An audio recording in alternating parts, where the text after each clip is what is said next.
You hear something, Peggy? Huh? Hear what? Thought I heard someone yelling, or, I don't know, a howl. Forrest, is this a joke? No, I almost swore I heard something. Oh, and here I was thinking you'd finally started to ease up. You probably just heard some cats outside. Cats? You know, 4 legs, whiskers, tails, not dogs. I know what a cat is.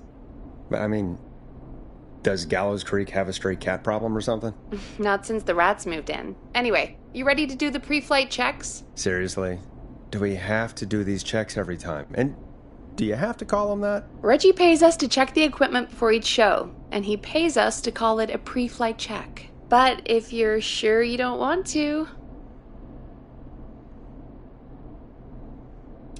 Let's just get started. I know how this goes. Okay, Big Shot. Any technical failures tonight are on your head. Now, let's get the show started. After your introduction, our first segment is Guess That Scream. I thought that was a joke. Nope, and don't blame me for this one. It's Reggie all the way, and he demands we do it tonight. Okay, you're live in 3, 2... 189.16. Good evening, Gallows Creek. This is your host, Forrest Nash, and you're listening to 189.16, The Scream. Before we start taking your calls tonight on Gallows Creek's only late-night phone-in talk show, I need to let you know about a special competition we have for you this evening. Guess That Scream. This is actually one of the station manager's better ideas. Here's how it works. I'm gonna play you a scream, then you call and guess that scream. We need you to guess why they're screaming. Did they stub their toe, saw off a finger, or discover the corpse of a loved one? That's good. Now, Forrest, hit them with the tape. We'll play that scream in just a second. Listen close, and then call in to guess that scream. Peggy, what do you mean play the tape? I used to have a tape guy do that for me. You're not in Chicago anymore, Forrest. Here in Gallows Creek, you get to be your own tape guy. Come on, I gave it to you yesterday. Forrest, you do have the tape right. You knew we were doing this tonight. Peggy, let's be real. Guess that scream is a terrible idea. No, I don't have the tape. It may be a stupid idea, but that doesn't mean it can't be fun. We're going to need a scream tonight, Forrest, and you're the one at the mic, so... Oh my god. Peggy, I may have sunk low, but I have not sunk that low. I won't do it. Come on, Forrest, just do it. That's enough dead air already. Just think of a scream and let it rip. Oh god. Sorry about that. I'm back. Had to step away there for a second. Listen close, and then call in to guess that scream.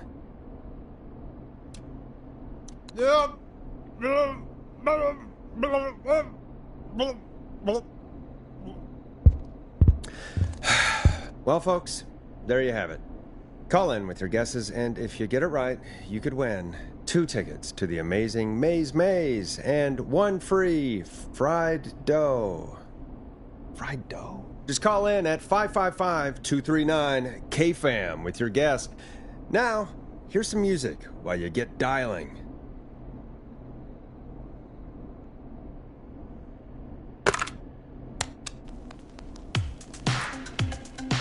Time to go on the journey that is Last Processor with their hit song 1980X.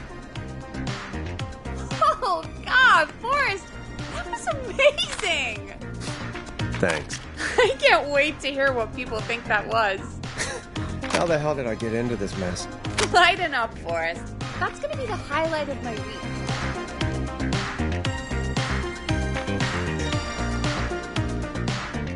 Oh, Forrest, there's a call coming in. Welcome to 189.16, The Scream. Caller, you're talking to Forrest Nash. What's going on with you tonight? Forrest, thank God I made it through. My name is Leslie Harper. I'm the 911 operator and police dispatcher for Gallows Creek.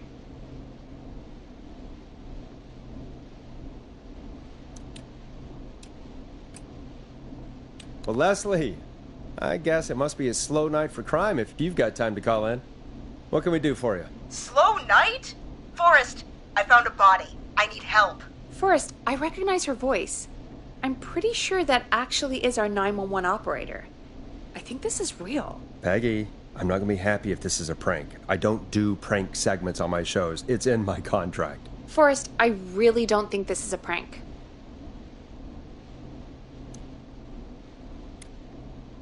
Leslie, I'll level with you. I find this hard to believe, but I'll hear you out. What exactly is going on? Sheriff Matthews is dead. What? Sheriff Matthews is dead? I couldn't get any response from the department. That's never happened before, so I came to the station and I found him. Oh, God. Poor Sheriff Matthews. Do you know what happened to him? Someone got him. Someone got up very close and I really don't want to say what they did to him. Did he fight back? I don't know. I think he tried. He's surrounded by bullet casings. I think he tried to shoot at whoever it was, but...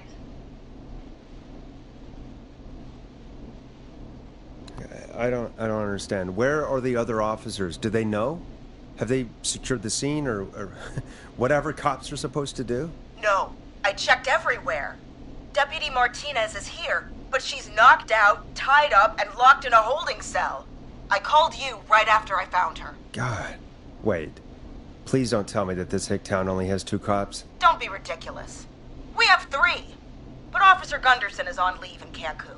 Leslie, do you have any idea who could have done this? Not a clue. I didn't see anything on my way over. Leslie, you need to call over to Henderson or Quiet Ridge. They need to send someone over from their department. I tried, but I can't call anything but local numbers. Something's wrong. I'll have to go there myself. Let them know what's going on and bring help back with me. But if you leave while there's a murderer on the loose, who's gonna man the emergency line? That's why I called. Forrest, I've routed all 911 calls to come in to you. You can count on me. I'll do what I can. Thank you, Forrest. You're the only person with experience manning a phone line around here. You're the only person equipped for the job. Besides, there are lots of transferable skills between the two. It's like an interview. You ask questions to get information you can use. Keep people talking, you know? Guide the conversation and know when to jump in. You do know that I'm so good at interviews, they sent me from Chicago to Gallows Creek, right? So I've heard. But that doesn't matter. And besides, there are 2 of you. You can talk to each other, discuss ideas, work together. Hell, let's have some on-the-job training right now. I have an emergency. I need to get an unconscious Deputy Martinez out of that holding cell. It looks like whoever attacked her threw the keys into the cell after they locked the door. Is there any way you can reach the keys? No.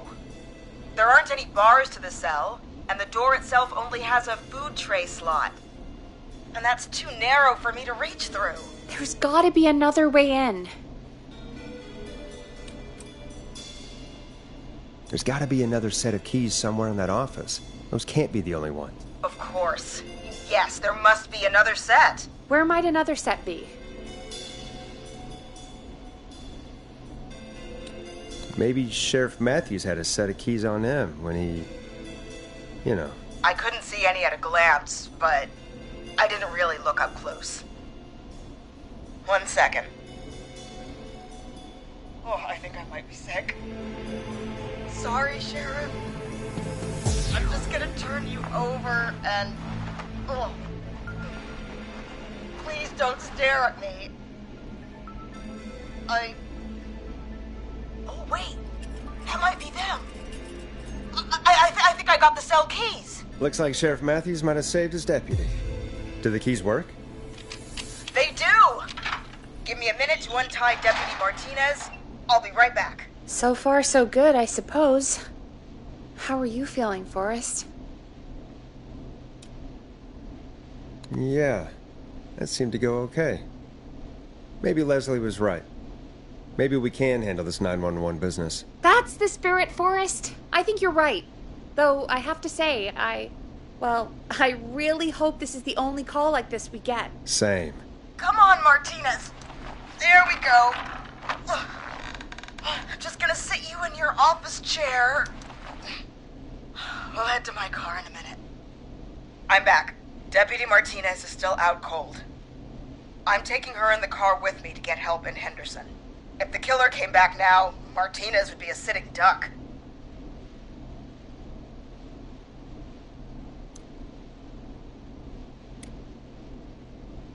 That's a good idea. We don't want to take any risks right now. Thank you, Forrest. You and Peggy just worked together like you did earlier. You can do this. Now I'll be back as soon as What? My car! My car is on fire! What do you mean it's on fire? How the hell? Did it just go up in smoke? What happened? Wait. What? No way. This can't... Well, Forrest, we have big trouble. What's happening? What's that noise? It sounds like whistling? Whistling? It can't be. Oh my god. I can see him, but he's dead, right? Right? But that mask, how the hell is he? Who, Leslie? Who? The Whistling Man! The Whistling Man? Who's the Whistling Man? He was a serial killer back in the 50s, wore that mask. But he's dead! He's... What the hell? Oh, God. Do you think he attacked Sheriff Matthews and Deputy Martinez? He's coming this way. Leslie, stay inside and lock the doors. Right. Shit, we need a new plan. My car's torched. We need to think. There should be police cruisers at the sheriff's office, right? Like, you should take one of those. Yeah, that could work. Let me check if Martinez has any... I'll just reach into your pocket there, deputy, and... Yes, got him. Keys for squad car 3. I saw that parked out front when I got here. Nice one, Forrest. Good thinking. But, wait. How am I supposed to get us to the car? The Whistling Man is right there.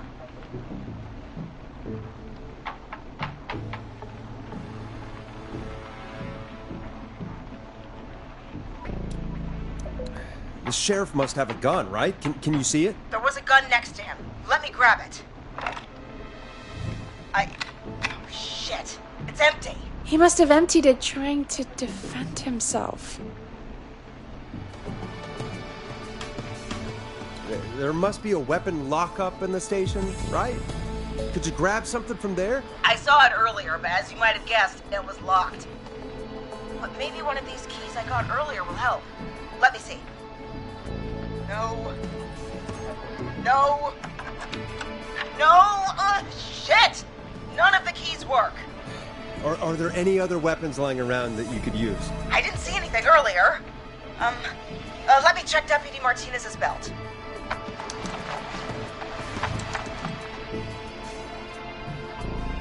All right. It looks like the Whistling Man left her with a baton, pepper spray, and taser. I can only hold one if I'm carrying Deputy Martinez. Which should I take? I mean, it's gotta be the taser, right? Got it. I'm just going to grab Deputy Martinez and then... Wait. Do you hear that? No, I can't hear anything. Exactly. It's gone quiet. No more knocking. Be careful. I don't like it. Me neither. But it's an opening, and I've got to take it. Okay. Deputy Martinez, if you can hear me, it's time to move. Just lean on me. Yep. There you go. Are you sure about this, Leslie? No time like the present, right? So, here we go. Again, you're hooked into dispatch now, so I should be able to radio you when I reach the car. If I reach it. Speak to you soon.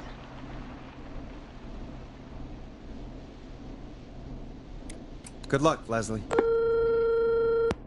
That's one brave woman. God, I hope she makes it through this. You know, I've got to say, this really wasn't what I expected when I came into work today. Well, they always say you have to be ready for everything in live radio. think we've got Leslie back on the line. I'm putting the call through. Hello? Forrest? Peggy? This is Leslie. Are you there? Over. We're here, Leslie. So I guess you made it to the car then. Over? Sorry about the CB chat. Old habit. But yes, we made it to the car. Deputy Martinez is in the passenger seat, still out cold. I don't see the whistling man anywhere, and I don't plan to wait for him. So I'm going to get us moving. Jesus! God damn it! Get back! Get away from her! Leslie, what's happening? The whistling! No! Get off her, you son of a bitch! Yeah! Take that! Leslie, drive! Don't worry, Deputy Martinez. We're out of here. Leslie, are you two okay? Did you get away, or... Forrest, that taser? Definitely the right call. Oh my god, I can't believe we escaped. Well done, Leslie. You saved a life.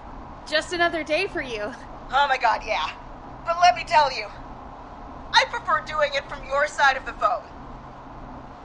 Leslie, how long do you think it's going to take to get help? Gallows Creek isn't Nowheresville, but it's pretty damn close. It's going to take a while, maybe 2-3 hours each way. Slightly less if I put my foot down. We'll do our best to keep everyone safe until then. Thank you. Just do what you did just now, and Gallows Creek is going to be okay. Anyway, once I'm in... Oh, I think Deputy Martinez is starting to stir. Forrest, Peggy, I've got to go. I'll be out of range soon, but I'll radio back as soon as I can once I got the cavalry. Try not to crash. We need you back in one piece. Good luck, Leslie. Feel better soon, Deputy Martinez.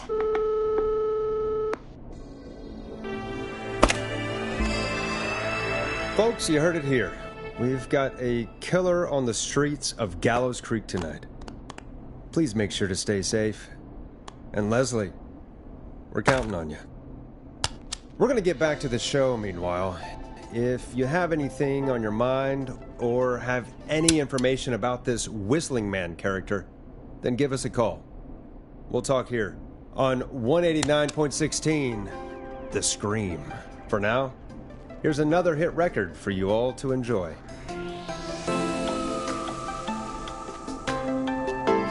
This is not what I signed up for, Peggy. This is actually insane. Did she really say it's going to take her 4 hours? This guy's going to kill half the town in 4 hours. Forrest, that's not helpful. I know, I just... Who is this Whistling Man character anyway? He was a serial killer back in the 50s. Edward Marshall Mooney. Went around in a freaky mask, whistling, and killed about a dozen folks in Gallows Creek. No reason for it. No motive. He just...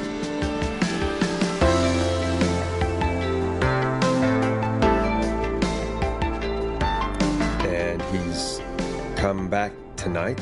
Probably not. Police chased him up to Ellis Point one night. We call it Whistling Point now. And it was, well, it was on this night actually. The police cornered him and he jumped into the river.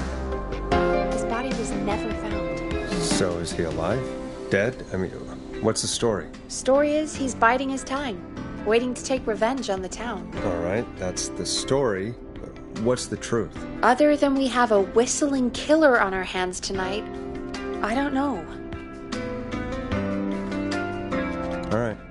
Copycat or ghost killer. I guess we'll do our best. That's the spirit. At least we got the word out, I guess.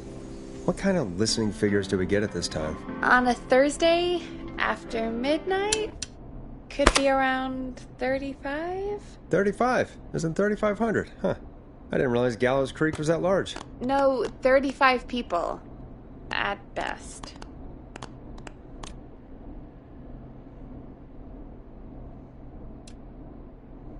Are you serious? We only have 35 listeners? 35, yeah. It's a school night. And what's the population of Gallows Creek? I don't know exactly. A little over 1,000? Oh. How many did you get before?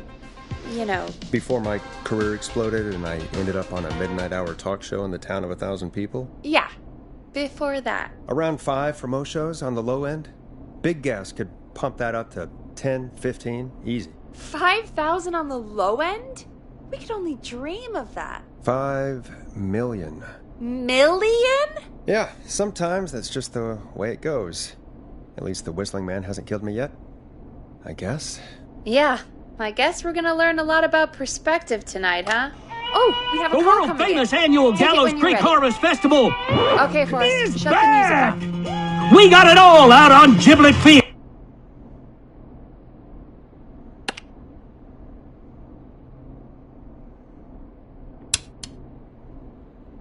Hello, caller. You're live on 189.16, The Scream. Is everything, all right?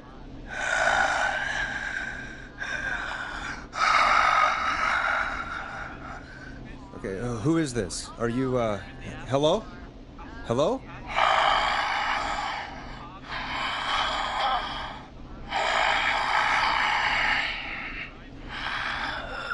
Okay, what's your name and why are you calling in?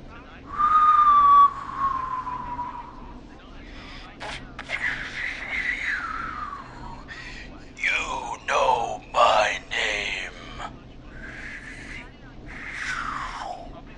I've come back from the dead to kill again. No one's safe. You don't have to do this, Mr. Whistling Man. You don't have to kill again. Oh, but I do.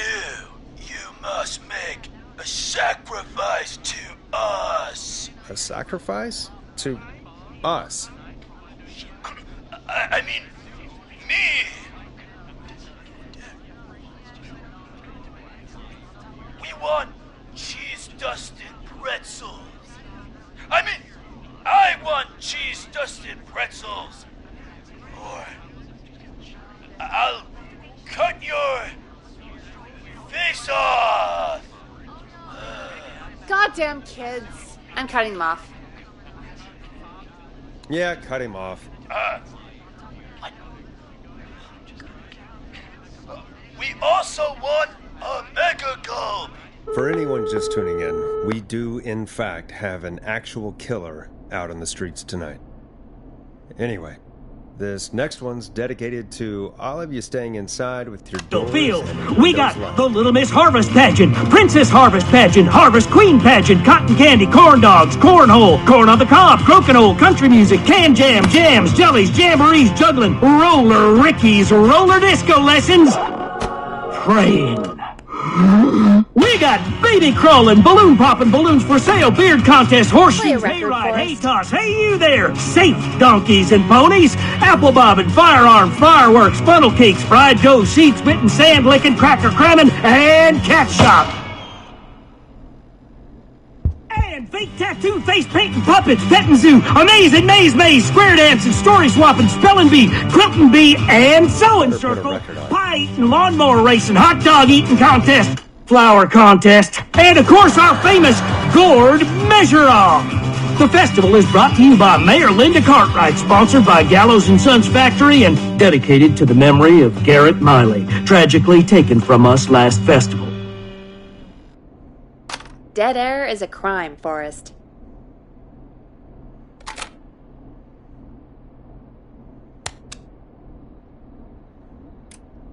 Listen in to this next track from Late Night Lurkers, if you dare.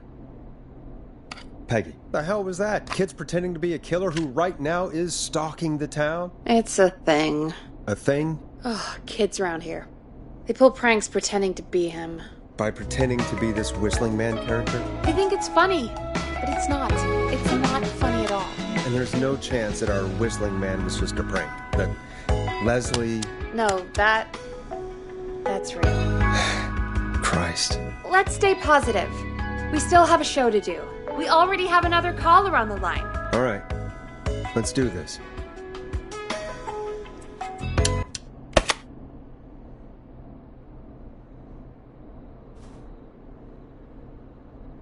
We have a call waiting.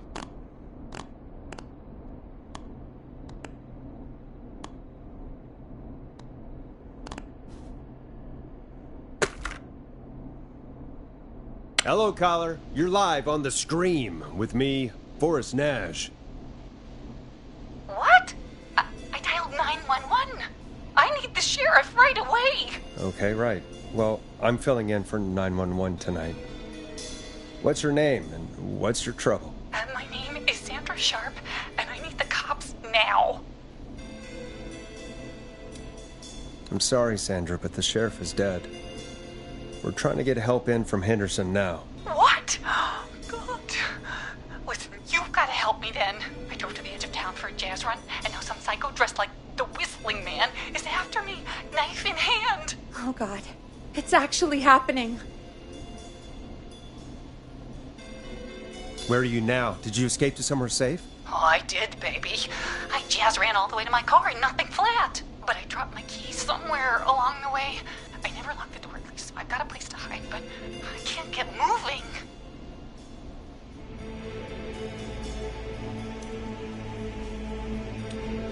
Can you go back and find your keys? Oh, I'm not going back out there.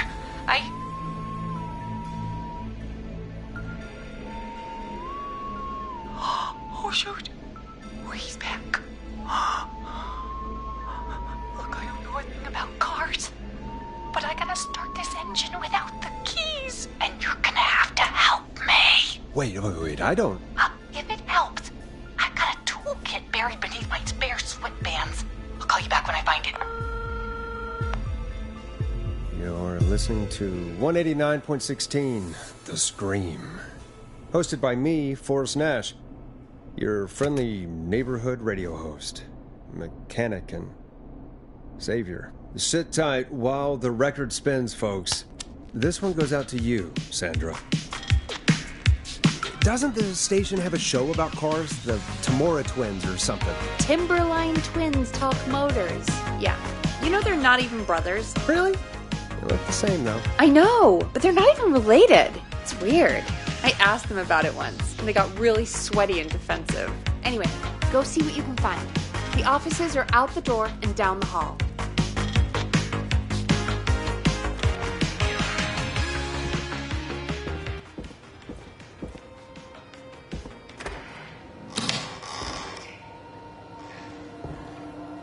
This looks useful.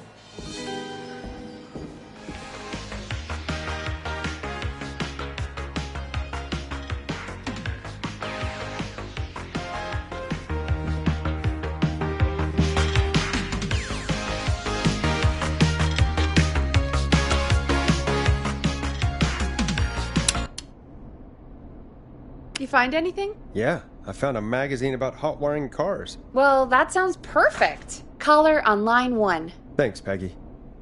We're back with 189.16, The Scream. How are you holding up, Sandra? The creep's looking through the parking lot trying to find me. But I've got my tools, and I'm ready to get this hunk of junk moving. How do we start this baby?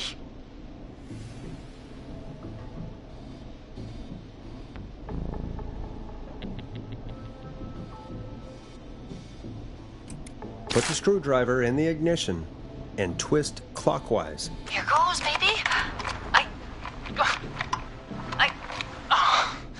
Screwdriver's too fat to fit. What next? Unscrew the steering column. All right. Just turn. 1, 2, 1, 2. Oh, God. How long are these screws? Okay. Cover's off. Okay. There's a bunch of wires down here all paired up, and oh, God, my heart is pumping. You're doing great. Okay. We can do this. There's a red wire, a blue wire, a yellow wire, a green wire, and a brown wire. What's the serial number on the steering column? The number is 576-894-320.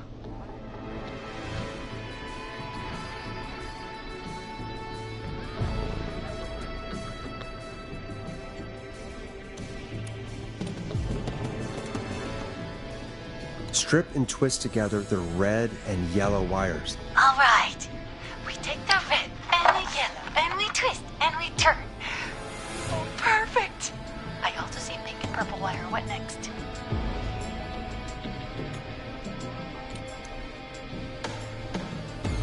strip the purple wire and brush against the twisted wires.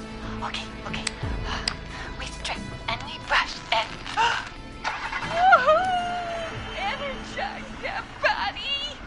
Fantastic work, baby! Anytime you want to come down to the jazz studio, you get in for free! I almost can't believe it, but we did it. Nice work, Forrest. I bet Sandra is positively jazzed that you answered her call. You bet I am, baby!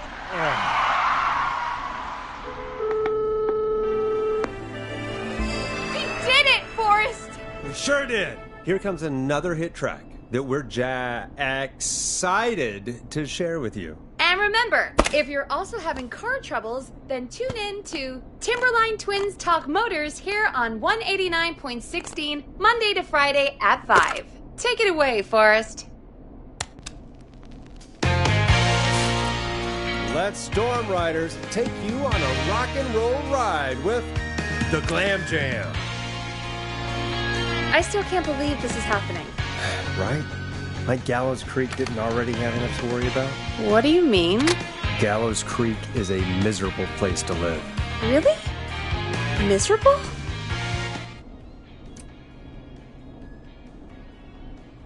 It's nothing personal, Peggy, but it's not Chicago. Or, hell, it's not really anywhere. Well, I like it here. People are polite and,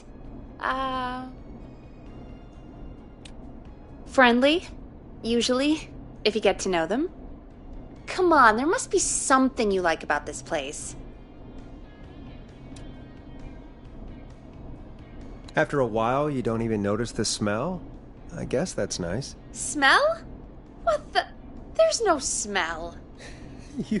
You've lived here your whole life, Peggy. You wouldn't recognize it by now. Anyway, I hope the killer is done for the night, and that Leslie gets back soon. Me too. Can we at least call off that stupid Guess the Scream contest now? Yeah, that'd probably be a good idea.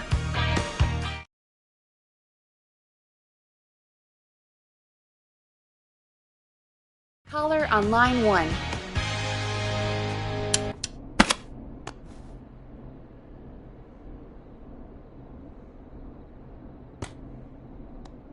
I suppose I should take this call.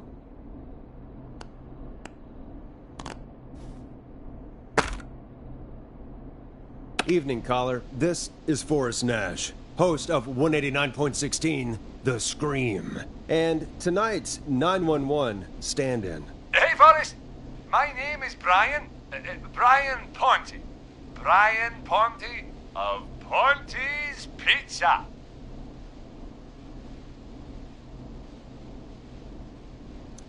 Hello, Brian Ponte of Ponte's Pizza. What have you got to say about what's happening?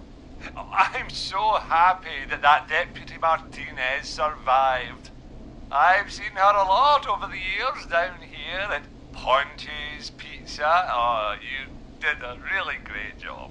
And as a thanks for all you did there, I just wanted to tell you that I'm sending you some coupons for free pizza here at Ponte's Pizza. Wow, Brian. That's really good of you. But you really don't have to, though. Oh, it's the least I can do. And if you like it, well, you're in luck, because we're always running great deals that'll have you eating for pennies. Sounds great, bro. And let me tell you, the pizza we have is to die for. No. Poor choice of words tonight, I guess.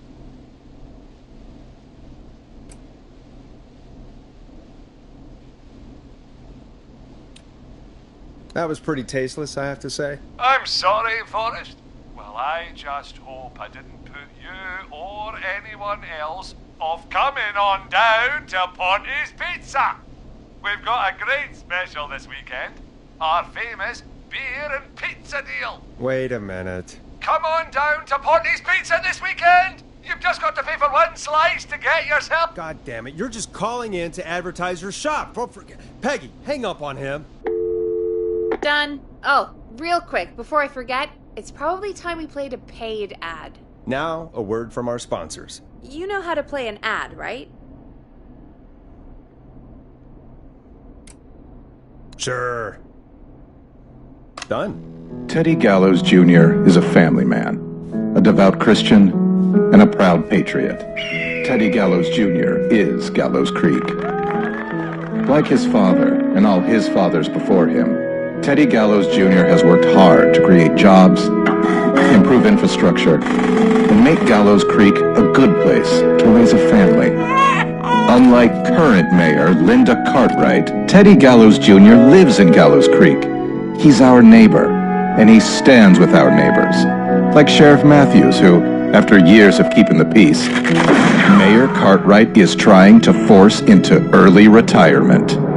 Teddy Gallows Jr. doesn't believe in keeping a good man out of a job. Teddy Gallows Jr. believes in the American dream. Does Linda Cartwright? Help Teddy Gallows Jr. keep Gallows Creek a good American town. Help him become mayor. Take a swing for Gallows Jr. My name is Teddy Gallows Jr., and I approve this message. God, what a jackass. 100% grade A asshole. Linda Cartwright isn't super herself, but she's not... Yeah, we don't have any more of those ads to air tonight, do we? No, just the one. Good. I have to ask, though, take a swing for Gallows Creek? He set the home run record for Gallows Creek High. Of course he's one of those guys. Yep, he played lots of sports back in the day, and he never lets anyone forget it. Right. Let's just get back to the show. Well, folks, hearing that reminds me that every vote matters. That ad really made me want to take a swing at Teddy Gallows. You mean take a swing for Teddy Gallows? Yeah, sure. Let's find out from our next caller who's got their vote.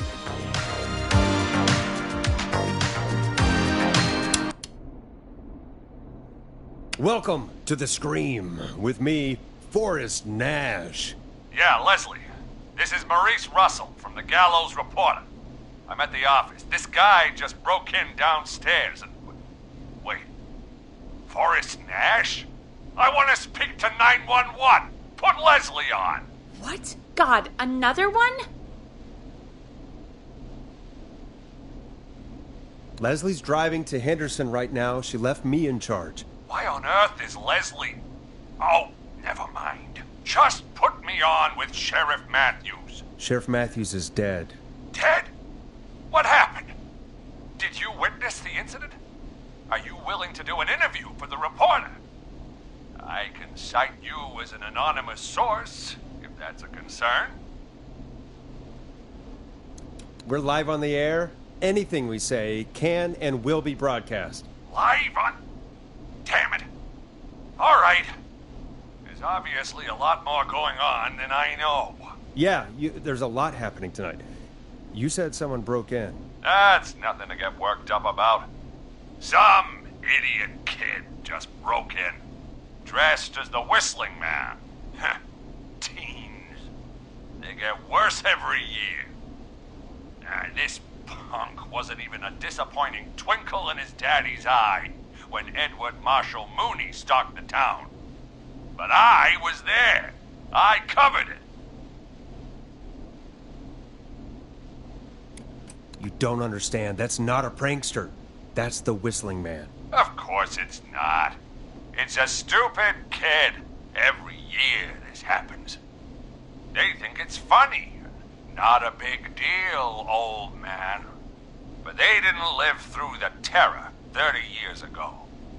Anyway, I know for a fact Edward Marshall Mooney is dead. I don't know who I'm looking at on the security monitor. But if he killed Sheriff Matthews... Where are you now? I'm in the boardroom, upstairs. We got security cameras all around the building. You can watch them on any TV set here. And there's a set in the boardroom. Maurice, is there any way you can get out of there? I sure as shit hope so, kid. But I'm not sure how I'm going to do it. That crash you heard was him tipping over my filing cabinets. He's blocking the stairs. I'm guessing the stairs are the only way out? That's right. And it would take me a good few minutes to move those cabinets. We need to do something. But what? All we can do from here is... Forrest, I think I've got it. Why don't we call the killer? They'd have a bunch of phones set up across the office, right? In different rooms, with different extensions? So we call one of them. Draw the killer away. Why no waste time? That could work. Exactly! It's worth a shot. I can hear you, you know. The son of a bitch hasn't killed me yet. Sorry, Maurice. Peggy and I were just trying to figure out... You realize how stupid that plan sounds, right? For that to be successful, you're gonna need every phone extension. Plus, a plan of the entire office floor. All delivered while the killer is en route. I've got it. And thank God I've always been cool under pressure. Don't go anywhere.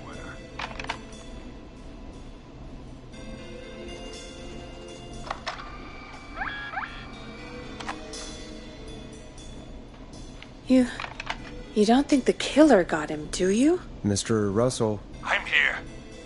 The freak's going to be here any second, too.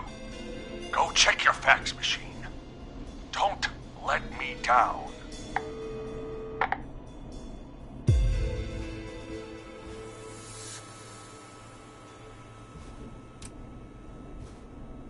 Go, Forrest! The fax machine's in the office on the other side of the hall. Thanks, Peggy. Be right back.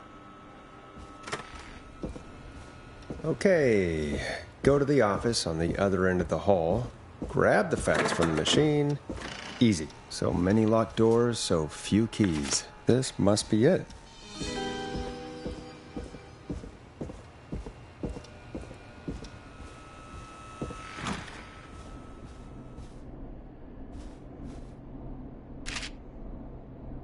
Hey, did you get the fax?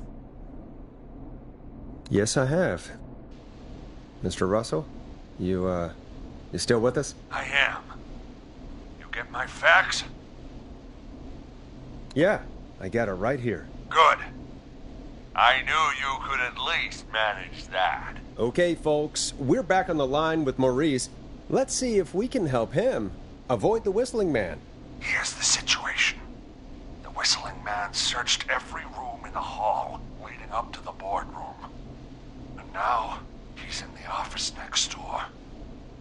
It's now or never. This plan of yours better work. I'm ready on my end, Forrest. Again, we want to draw the killer away by dialing an extension number, and then move Maurice somewhere safe. So, what extension should I call?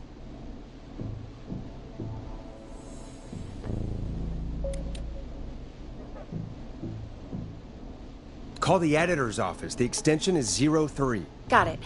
I'll put the call through when you're ready. All right, Nash. Where do I need to go? You're moving to the kitchen. Yeah. That makes sense. Go somewhere he's already checked. Not bad, Nash. I'm ready to place the call. Are you ready, Mr. Russell? Don't have much choice, do I? Make the call. Yes, sir. Calling now.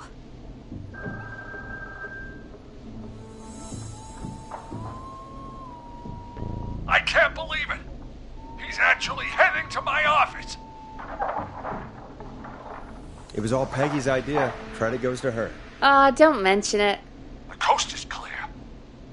I'm shutting off the TV so he won't see me on the security cameras. Then, making my move. I'll call when I get there. Do you think he'll make it okay? I'm sure he'll be fine. But now what do we do?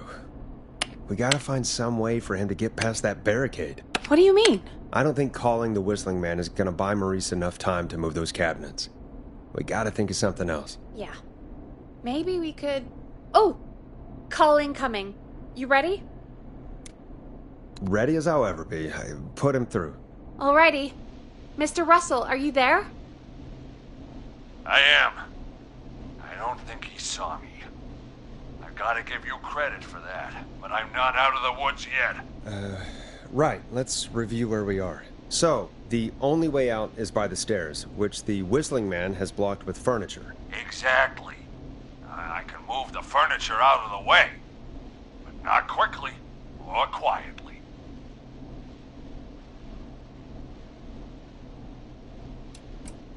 Could you lock him in a room? That'd probably buy you time enough, right? Maybe. But the damn fire regulations say every door in the office has to unlock from the inside. He'd be able to get out just as soon as... Wait, no, I got it. The secret archive through my office, where we keep our most sensitive records. Ooh, a secret archive? Reggie would love that. What have you got back there? Juicy secrets about outer space? Ah, I didn't know you were into conspiracies, Peggy. I may have borrowed a few tapes from our manager's office. He has quite the collection. Will you two chatterboxes pipe down? I've got it all figured out. The secret archive. There's no lock on the inside of that room, only the outside. You can't break out. If we can get him in there, and I lock him in... We can catch the son of a gun. Exactly. Oh my god. Forrest, we might be able to end the nightmare right here. So should I call the secret archive then? You can't. The archive is a room for secrets, not gossip, so we don't have a phone in there. Oh, we're gonna need to change it up then. Any ideas, Forrest? Maybe we could use a radio. There's no radio in the secret archives. Are there no radios at your offices? I don't have one in my office, but... What is it? Our sports reporter, Hopkins. He has a little portable radio he never turns off when he's here. That might be what we need then. Is his portable radio still there? It should be. It's what he calls his work radio. It should be in the archives, actually. I'll sneak over while our friend is still distracted with his search. I'll call you back once I've got the radio. We're gonna save him, Forrest. Heck, if this works, we might even save the whole town. There's still a lot to do before we celebrate. Let's just see how it goes first. What do you mean? He's not out of there yet. He's still got to find the radio, unblock the stairs. I know, but we've got a plan for how to do that. And, oh, call incoming from the reporter. Putting it through now. Nash, hello? Nash, are you there? I'm here. Is everything okay? I found the radio. It's right where I thought it would be. It's all coming together. I'm just going to turn it on quickly, make sure it's still got some juice. Maurice, turn the volume down. We don't want that thing blasting just yet. Yeah, I knew that, Nash. I was just doing that when you yelled at me. The radio works! If I make it out alive, Hopkins might just get that day off he wanted. He's earned it. Let's do it for Hopkins, Forrest. Wait. Ah, God damn it. If I can't have this stupid thing turned up, how am I supposed to draw the killer? I can't be in the room when it's on, or I'm dead. You just... Oh, that's a good point. But wait, we're the radio. We can just be quiet until you're ready. If you can do that, then... Yeah, sure. 189.16. I know that's your station number. But a good editor always double checks. Can you confirm that? You got it. 189.16. Good. I've got the radio on silent, but I'm tuned in. Now, I just need to get to my office. Sounds like we need to make another call, Forrest. Where should we send the killer? Call the boardroom. The extension is 04. That might work.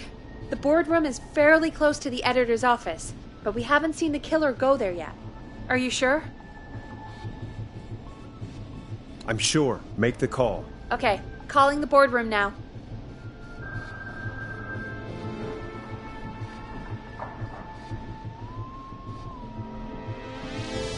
He's on the move.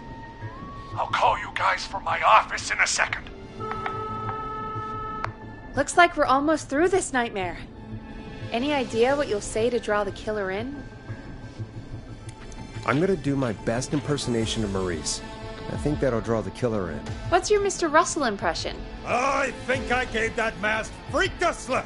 What a great plan this is, Pearl! I'll give you an A for effort. Ooh, call coming in. Here we go. I'm here. The radio's set up in the secret archive.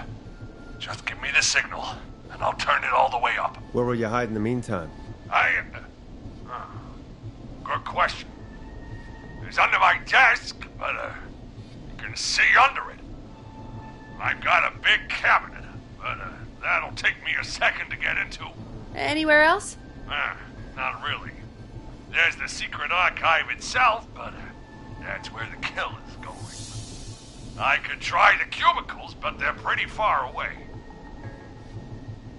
Your judgment has kept me alive so far, Nash. What do you reckon? Hide in your cabinet. All right. Well, this is it. I'm going to go turn the radio up to full blast now. Don't say anything until I've had time to hide. You got it? We know the plan. You can trust us. Here we go.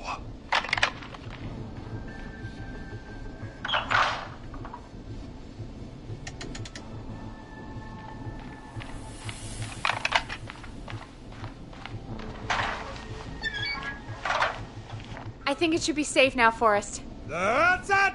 No more hiding! I'm a tough old man. I've been on the beat longer than you've been alive! Come on down, Whistling Man. Come and get a knuckle sandwich.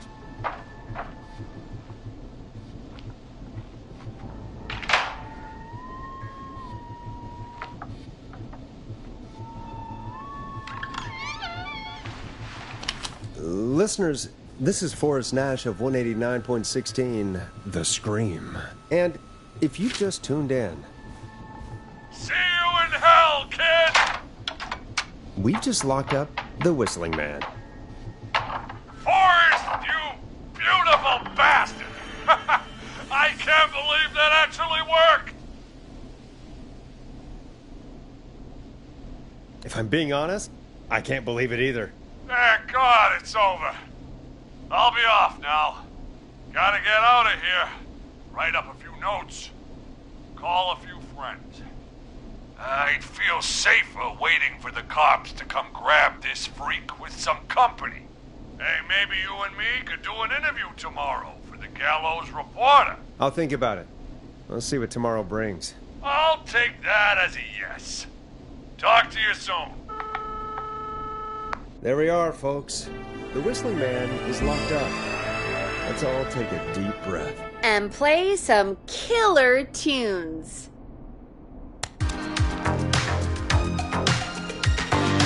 Enjoy this classic by Smooth. It's their hit song, The Word.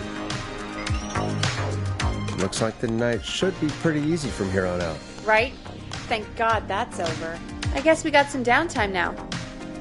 I could ask you some questions to kill the time? You're gonna interview me. You sure about that? You're not so scary. Besides, we've been working together like a week now, and you're still all shrouded in mystery. I'll regret this, but okay. Question 1. Tell me about your family. What? Come on, Peggy, that's too general. Okay. Did anyone move with you to Gallows Creek? Nope. Now that's too specific. Too specific? Do you have any siblings? I don't. I'm an only child, and my folks are dead. Oh, I'm sorry, Forrest.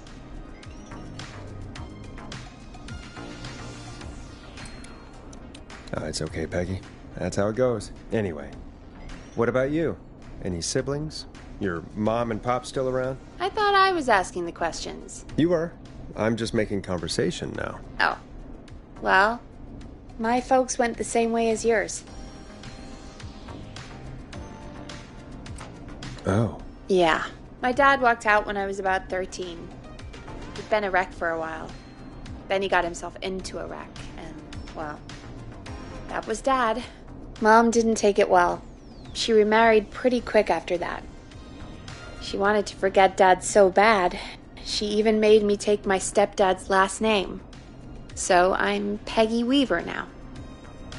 Anyway, Mr. Weaver got sick one day, and my mom didn't last long after he went. I'm sorry to hear that, Peg. Don't call me Peg. Yeah, sorry. I was just trying to be... It's okay, I know. I'm sorry.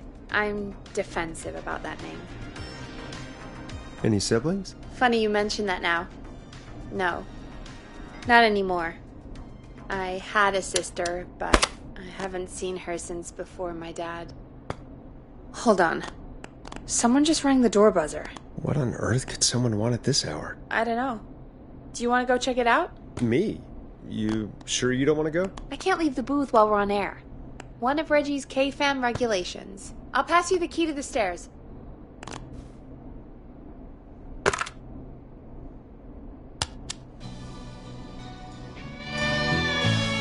Okay. Down to the first floor, then check the door.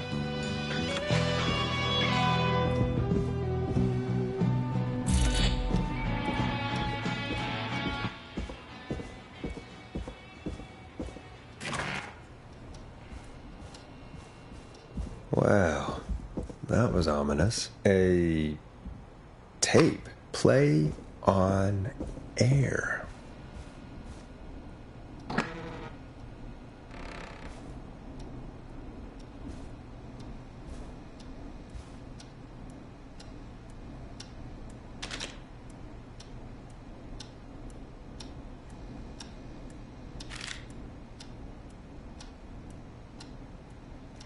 Nice. New music to play.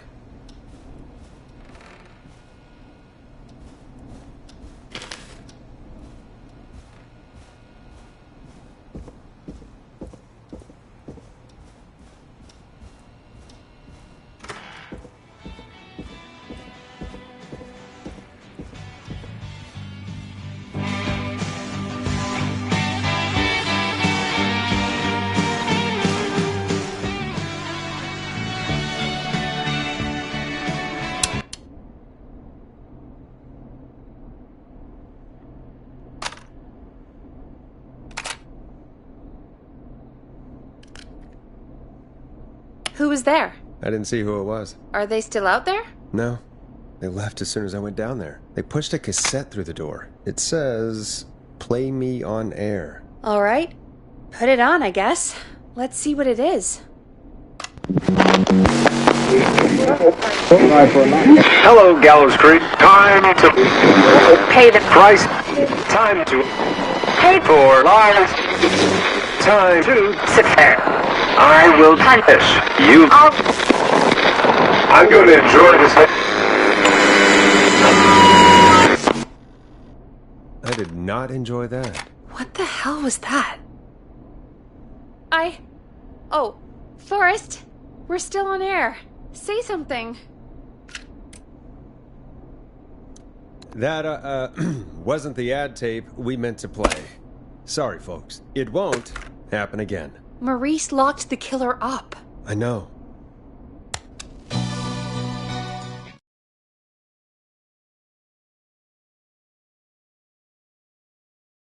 Hey, we had a call come in.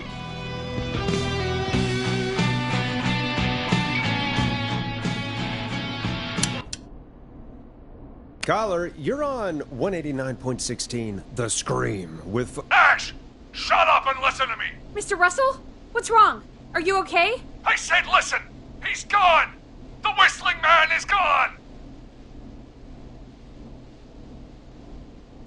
He's gone? What happened? Well, after our call, I cleared the stairs and went home. I phoned some buddies, and we came back here to keep watch. Then what happened? I'm getting to that. We came back here. Door was shut, just as I left it. We had a couple of drinks, and, well, there was a bunch of us, and we were all armed. They thought we could teach the freak a lesson before the cops got him.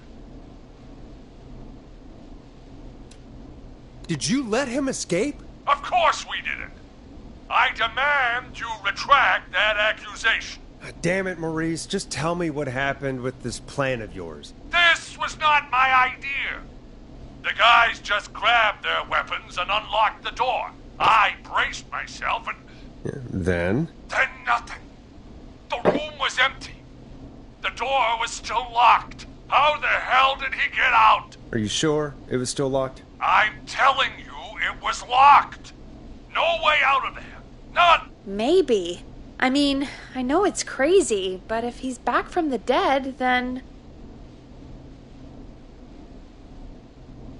Don't be ridiculous, Peggy. It would explain things. I mean, how do we know he's not? Mooney, there's no way.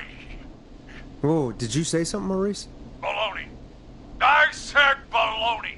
Look, I don't want anything more to do with this. I'm clearing out of Dodge.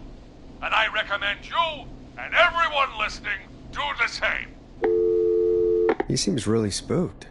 Wouldn't you be if you got attacked by a serial killer who turned out to be a demonic spirit? He's not a demon, Peggy. Yeah, you're probably right. But what do we do now?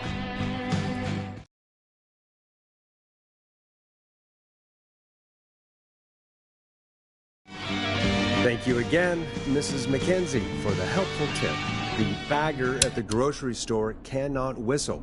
We'll remove her from the suspect list. Let's go to a break. I need you for a second. All right, folks. We need to take a quick break. This one's for all those folks out there keeping the hatches battened.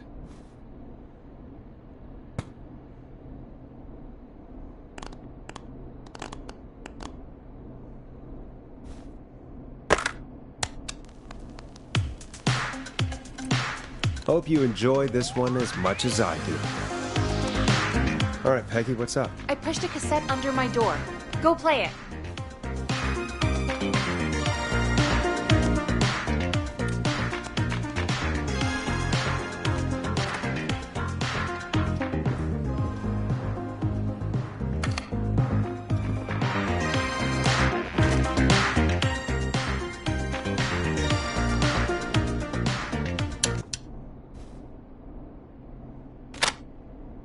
Or try your call again.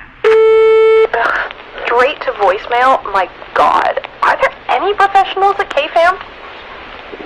This is Gina Franklin. I'm calling because your backwater station has not honored our agreement. We gave you Mr. Snatcher's newest single, the kind of honor you've never had and probably never will again. And we've still not received any information about when you're fitting it into your busy programming. I'll be frank, I didn't want you as part of this debut, but Mr. Snatcher, due to his prior friendship with Mr. Nash... Prior and current friendship, Gina. Forrest, mate, you alright? Don't worry about Gina, you know how she is. But yeah, can't wait for you to hear the new single, man. I think Final Breath is my best work yet. I really hope you and your listeners like it. And man, if you ever find your way this side of the pond, let me know. We'll have to catch up. God damn it, Roddy. If Final Breath isn't played on your airwaves by the end of Mr. Nash's show tonight, the next call will be much less friendly. That was Roddy Snatcher, Forrest. You know, Roddy Snatcher?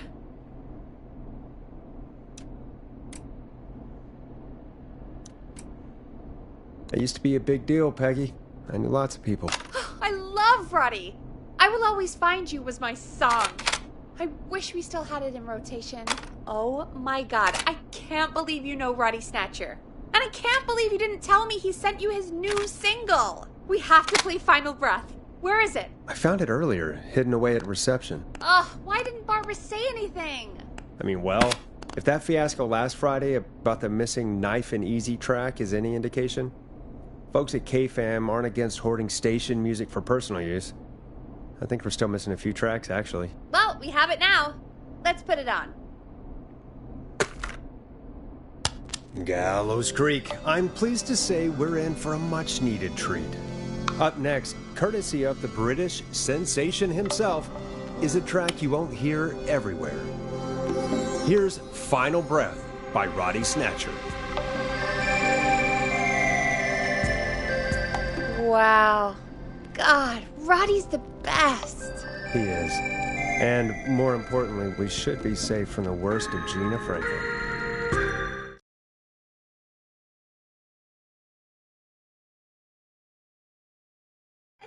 every time I've seen him live. Peggy, you just talked through the whole song. Oh, whoops.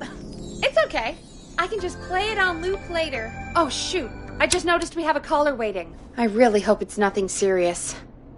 Evening, caller. This is Forrest Nash, host of 189.16, The Scream. And tonight's 911 stand-in. This is Murphy! Hello, Murphy. What have you got for us tonight? Two things, Forrest.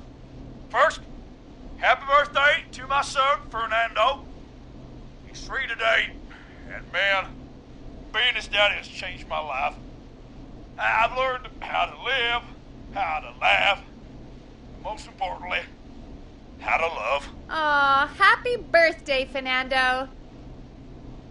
Happy birthday, Fernando. Thanks. And now, my other thing. I'm putting the word out to this so-called killer. You think you're tough, huh? Big man with a big knife, huh? Reuben, come face me, a true warrior, at the Gallows Waste Disposal Plant. Guess what?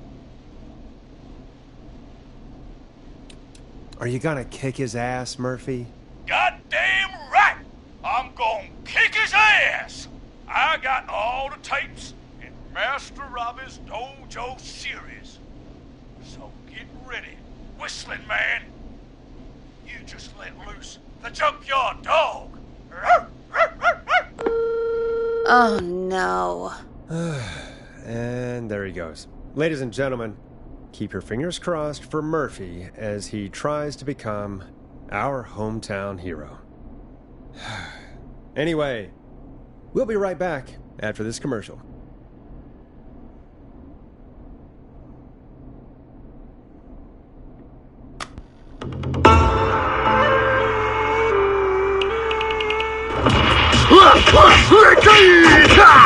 Do you seek ancient wisdom? Do you want to double your power? Are you ready to unlock your inner warrior for only $24.99? Then step into Master Robbie's deadly dojo of Kung Ra-Te and receive direct by video warrior instruction from me, Master Robbie. You will learn the 4 qualities of an ultimate conqueror. The power of the alligator, the discipline of the tarantula, the speed of the tuna, the poise of the scorpion, and the wisdom of the bullfrog. Using classified techniques, I'll unlock your inner chi after only 5 30-minute video sessions. Ultimate power and wisdom can be yours now for the low, low price of only $24.99. Just call 555-7861 USA to take your first step to becoming a champion.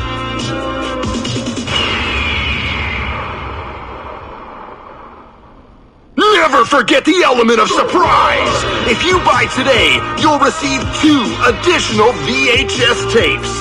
The Tornado Technique and Karate Lovemaking. Call today!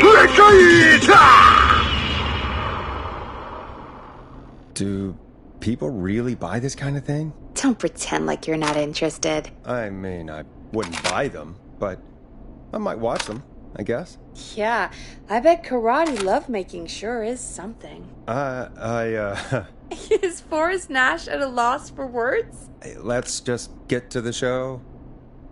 Wow, what a deal. Only $24.99. And I'm not just saying that because they're paying for the airtime. Just ask Murphy. But unless they pay us more, then it's time to get the show moving along with our next caller. We got a caller.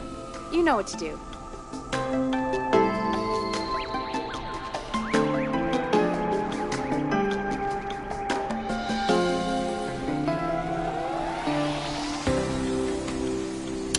Hey, Big Shot, hit the button and take the call.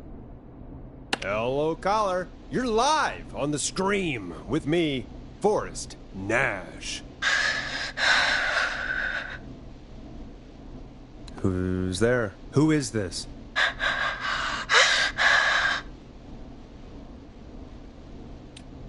Are you okay? Do you need help? Forrest? He called me? That horrible whistling down the phone. He's coming for me? Jesus. Okay, listen, caller. Don't panic. We've done this a few times now. We can help you. A few times already? So, you saved them, or? We sure did. You're in safe hands. Okay. Okay. We're gonna help you. Can you tell me your name, caller? I'm Dr. Sullivan. Virginia. Sorry. Take some deep breaths, Virginia. You're gonna be okay. Please don't let me die. I won't. Just calm down. Tell me where you are right now. What's your address? Oh, God. Is there a neighbor you can call for help? No. Everyone's away tonight. There's just a fraternity down the street. You live by a frat house. Yes, they're having a party. That takeout coming in all night. One covered in beer cans. They're getting wasted. And I'm about to get... Oh, God. Virginia, what's the name of the frat? Oh, God. I can't think. I can't. Any idea what the frat might be, Peggy? If I knew where she was, I might know, but... Wait, the takeout! If we can get takeout to the frat, we can get a message to them to go and help. Virginia, who did they order takeout from? I don't know. Don't worry. We'll figure it out. I can't do this. Well, folks, seems like our Virginia hung up. While we try to figure out what takeout to order, here's some music for your own midnight snacks.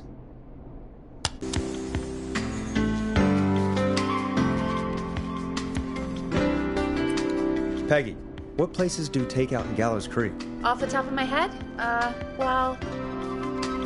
There's the barbecue place, Grilling Spree, and you can order from Chalupa Cabras. Oh, and of course we have Ponte's Pizza. That's it, I think.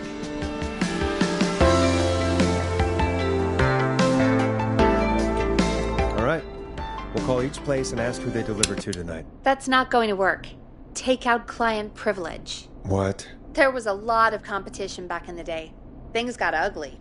It's a long story, but what we can do is this. We figure out where the frat boys ordered from, call the takeout pretending to be from the frat, place an order, and include a note asking them to call the station. There's no other way, is there? Not that I can see.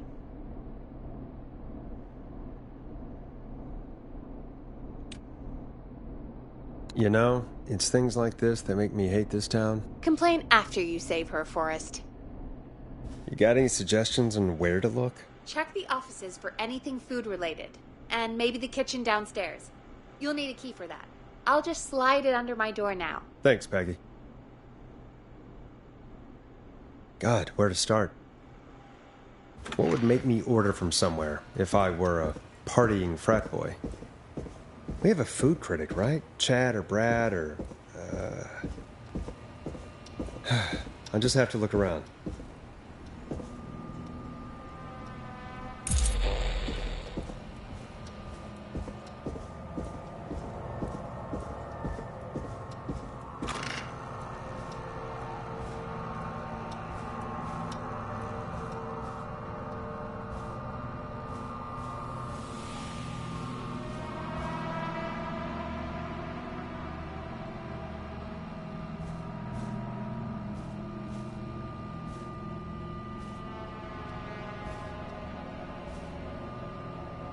Grilling Spree.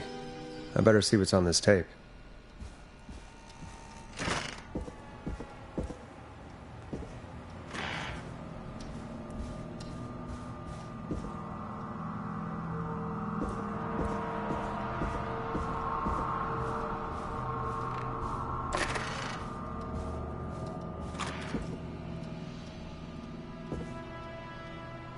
Rooting through trash. This is a new low. Ooh. Interesting offer. I wonder how well Gallows High performed.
Hey, great party, man.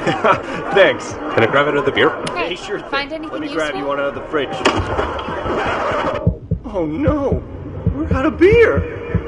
What am I gonna do? The party is... Yes, I have. That's great. Are you ready to get back on the line? On second thought, maybe not. All right, don't take too long. Virginia needs our help. Hey, find anything useful? Yes, I have. That's great. Are you ready to get back on the line? Let's make the call. Okay, Forrest. What'll it be? Call Ponte's Pizza. You got it.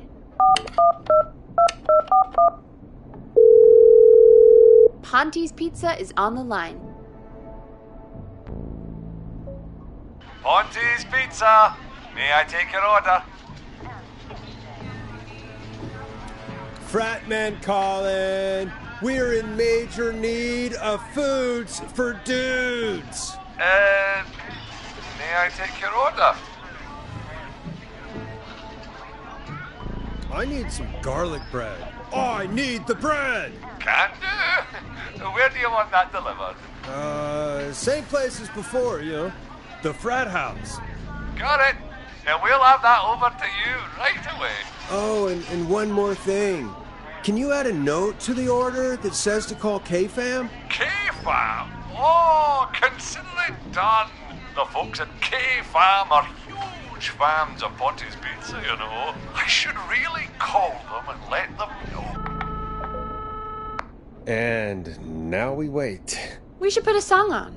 Agreed. This one goes out to our delivery workers.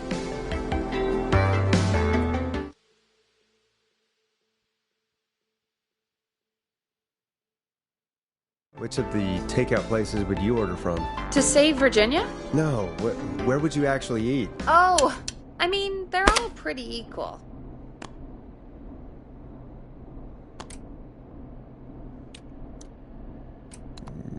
You mean equally good? Yeah, not Ponte. He's not Ponte. Right. So, between Grilling Spree and Chalupa Cobbers. I mean, it depends. Do I want a plate full of meat?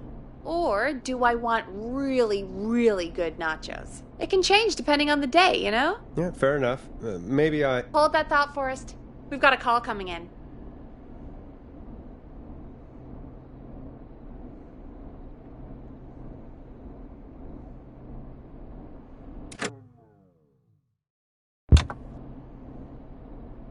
Hello, caller. You're live on The Scream with me, Forrest Nash. Hey, this is Fratman Plunker! We got some garlic bread and a note to call this number. Yes! Plunker! This is Forrest Nash from 189.16, The Scream.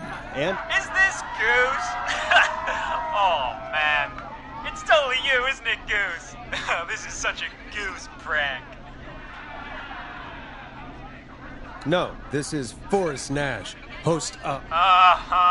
Sure thing, Goose. Listen, I need you to... Goose, come get beer. Your brothers are waiting for you. I'm not Goose! How can I prove this to you?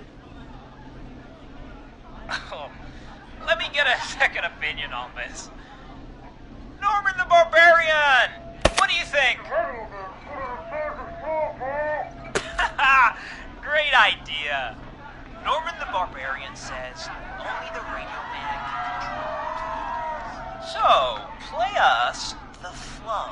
Wait, really? What? The flow? Norman the Barbarian demands it. Okay. I'll play the damn song.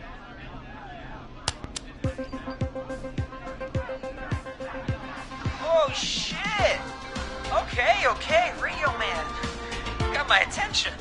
What is it? Thank God. Listen, you've got to get over to your neighbor's house. All of you. Just... Say no more. Plunker's moving the house. Forrest, line 2. Hello, you're live on 189.16, the Scream. Forrest, it's the killer. He's at the door. Grace. Oh my God, it's you, isn't it? God, I didn't talk, I promise. Whoa! The party has arrived! Oh, thank God. He's gone and... Oh! Oh, is that you, Radio Man? Don't worry, we brought the beer.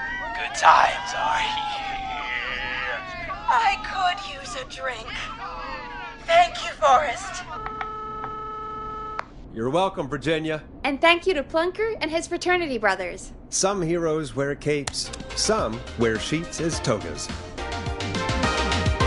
Hey, Forrest, did you hear what Virginia said earlier? What was that all about? Clive, I didn't talk. Do you know what she meant? There's a janitor here at the station named Clive, but your guess is as good as mine. All right, folks. Seems we may have a lead. If any of you know a suspicious Clive, then please call in. It could save lives. In the meantime, looks like we have another caller.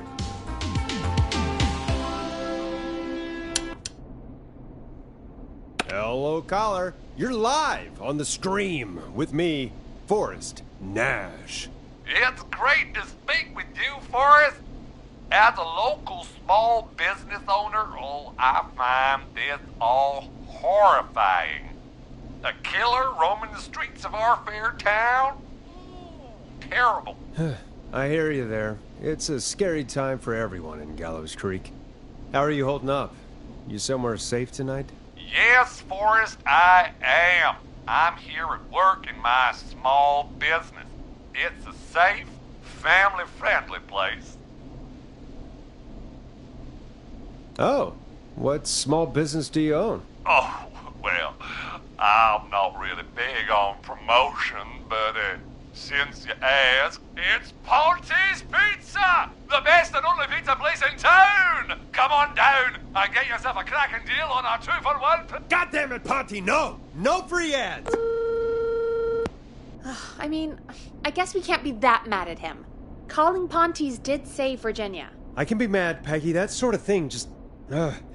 I can be mad. Look, he's gone now. We already have somebody else on the line. Just take a deep breath and let's keep going. Evening, caller. This is Forrest Nash, host of 189.16, The Scream. And tonight's 911 stand-in. Hi. Hello? Am I on air? Sure are, caller. What's your name? And what have you got for us tonight? Name's Eugene Stein, and I've got a heart full of love, Forrest. I'm hanging out in the middle of the maze, listening to your show, looking up at the stars and waiting for her. You got a special lady coming out to see you. Yeah. Molly. We planned to get lost in the maze tonight, to take our first journey together into the love labyrinth. That's why I'm calling, actually. I thought she'd be here an hour ago. And since I've listened all night to how cool you play it, I thought you were the perfect guy to ask. Should I call her up and ask if she's coming, or wait and see? For real, kid? If you've been listening all night, do you really need to ask me? Yes, that's why I'm calling. Bingo. Here's what I was looking for.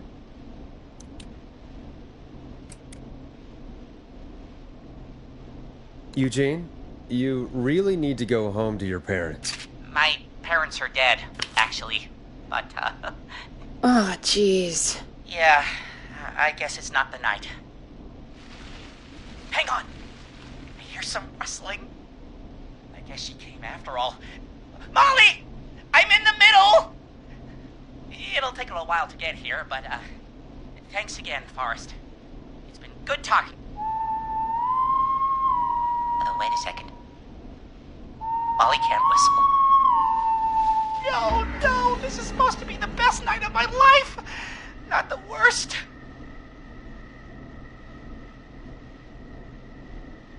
Stay calm, Eugene. We'll get you out of this. Corm! I'm about to die a virgin! Listen, Eugene. Breathe, hide, and call back in a minute. We'll get you out. I'll do it for Molly. But please, hurry. Well, listeners, while Peggy and I deliberate, here's a track for all you lovers out there.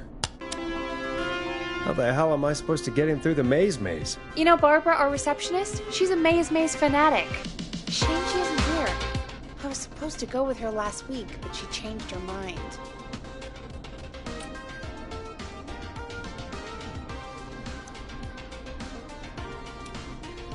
You were gonna go last week. I thought the maze was for kids. It's not just for kids, Forrest. The maze is fun for kids and adults. Maybe we should call Barbara then, if she's so big on the maze. We could, but I don't actually know her number. But she probably has maze stuff somewhere. Go and see what you can find. That'll hopefully be enough. Which one is Barbara again? Barbara! You know, Barbara! Forrest, I've seen you speak to her. Help me out, Peggy. She's the receptionist. Sits at reception, never does any work because she's talking to Brad all day. Ring any bells? Right, yeah. Sorry, I guess it's just the stress of... No excuses. Just go and find something to help us.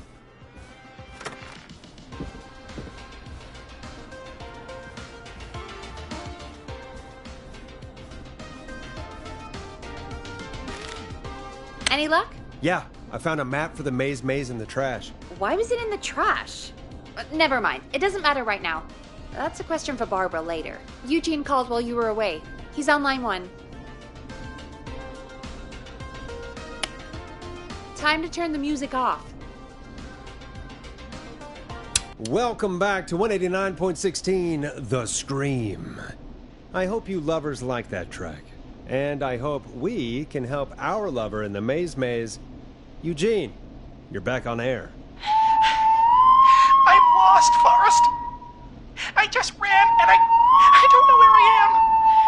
I'm at a crossroad, facing a tractor statue.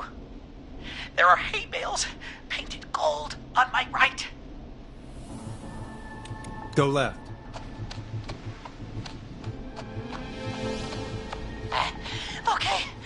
Okay. I went left, then tried a right. I have a pig statue in front of me and a creepy rocking horse on my left. Go backwards. Oh, God. Why didn't I just invite her over? I'm at a crossroads. There's a pitchfork statue up ahead. Which way? Go left. Oh, this wasn't how tonight was meant to go. I just wanted some love. There's a tiny barn in front of me and a scarecrow behind me. Nothing to my sides. Go right.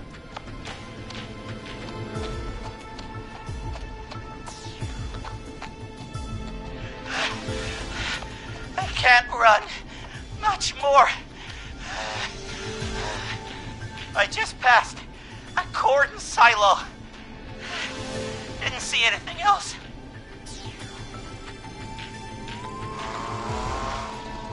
Please. Where do I go? Go right.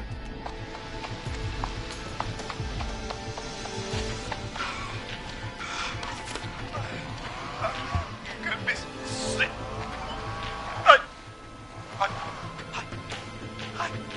I'm out. And my bike's still here. Oh, thank you, Forrest. I love you, Molly!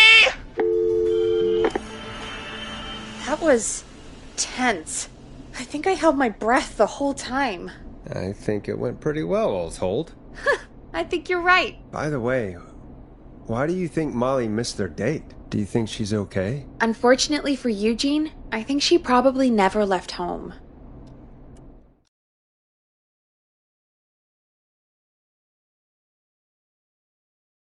And thank you for calling in, Mr. Walton. We'll make sure to add the town librarian to our list of suspicious Clives. Remember, report a Clive to stay alive. Next caller is up, Forrest, so take it away.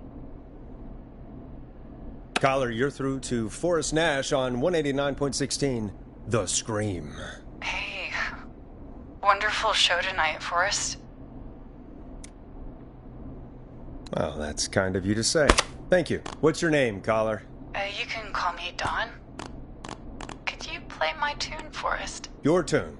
Sure. Long Ride Home. That old song. Sure. We got it. I think I played it the other day. Thanks. It'll be good to hear it again. All right, folks. Coming up is that old classic. Forrest, I don't think you're gonna find that song. What do you mean? I played it a few nights ago. I know, but, we don't have it anymore. What are you talking about? I threw it away. You threw it in the trash? No, I threw it out the window earlier today. And why did you throw it out the window earlier today? Brad was annoying me all afternoon. He played it on repeat because he knows I don't like it. So I grabbed it and threw it right out of one of the office windows. Not my finest hour, but I can only take so much.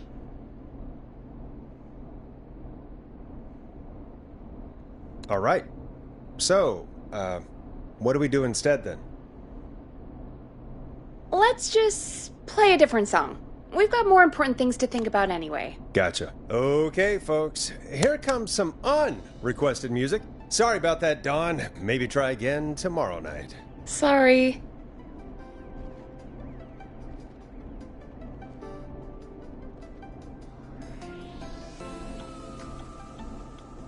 Of all the songs to request, why did it have to be that one? Gee, Peggy, what did the barn finds ever do to you? Wrote that song, for one. It gets real old when you're forced to listen to it on repeat for years. Why couldn't they just request Roddy? Oh, Forrest, scrap the song. We have another caller.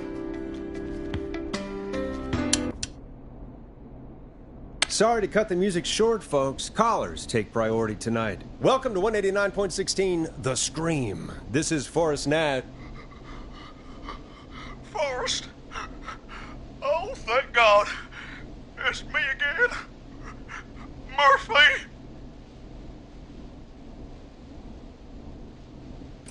Talk to me, Murphy. What's wrong? Oh, the killer got me, man. Why did I ever trust a guy named Master Robbie? That's not important right now. Just tell me what happened. Goddamn piece of... He came to the Gallows Waste Disposal plant. Beat on me, man. Carried me inside and locked me in a dumpster.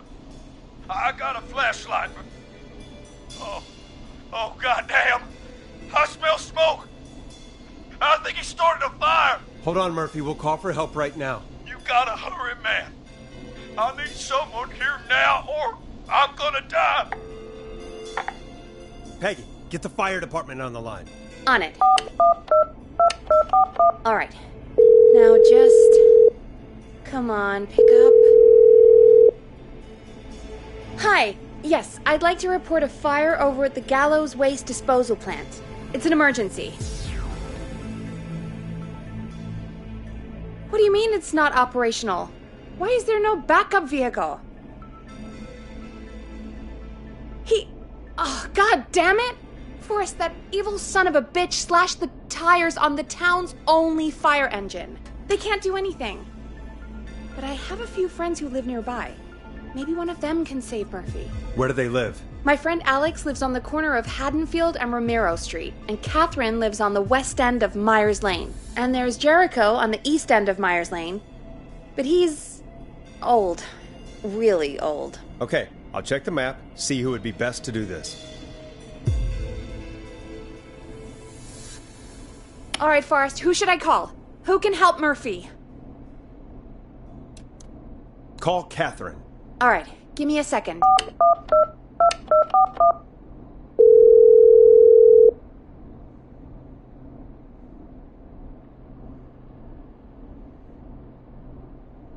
They're on the way.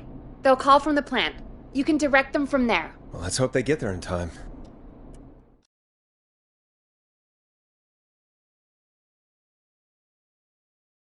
Call coming in. It's Catherine. She and Murphy are now both on the line. Hello, Catherine, are you there? What's happening at the plant? The whole damn thing is up in smoke. God damn it. I'm going in. Oh, my reception is terrible in here. God, my eyes sting.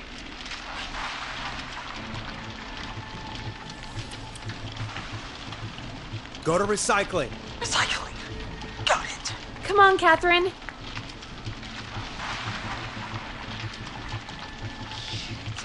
The plant's messed up again. I can go shredding or crushing. Which way? Murphy, do you know what part of the plant you're in? I'm in a dumpster, man. What do you want from me?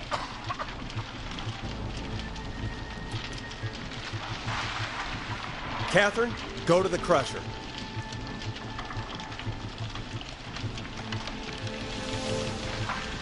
Okay, it's super loud.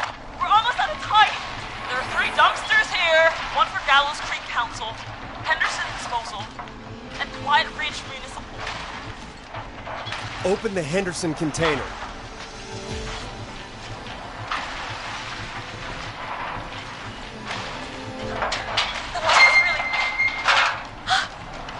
I found him! Thank God! Let's hold ass! It's coming down! Oh, shit!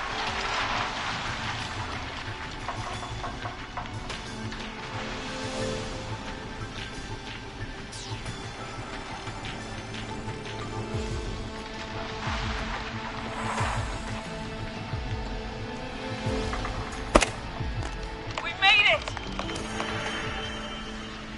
Oh, man. You saved my life. Thank you. Thank you. And I swear to you, now, I'm gonna raise Fernando to be like you. And I'm getting my money back from Master Robbie. Hey, you just get home to your son, okay? Will do, Forrest. Well, folks, Gallows Creek has 2 folk heroes tonight, Murphy and Catherine. I'm sure their deeds won't soon be forgotten. Great job, Forrest. No time to celebrate, though. We got a caller. You know what to do. All right, folks. Another of our good citizens is on the line. Let's see what they have to say. Welcome to 189.16 The Scream, with me, your host, Forrest Nash. Forrest, Teddy Gallows Jr. here. I just want to say that my thoughts and prayers are with my Gallows Creek neighbors during this awful time. Oh, it's mayoral candidate and scion of the town founders, Mr. Gallows. Are you in danger? We need to be a town of law and order. We need cops who have the tools and funding they need to keep us safe. Okay, Teddy. I know you're an outsider to our little town here, Forrest. But you're really stepping up to bat for us all tonight. I just want to say thank you for taking a swing for Gallows Creek. Jackass.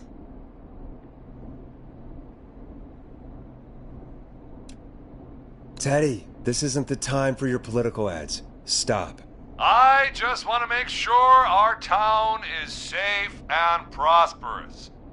That's why the Gallows Family Factory, founded by my father, Theodore C. Gallows, God rest his soul, which employs over 200... Teddy, unless you've got an emergency, I'm cutting you off. You know what? I do have a problem. A problem that's ruining our town. You know what it is?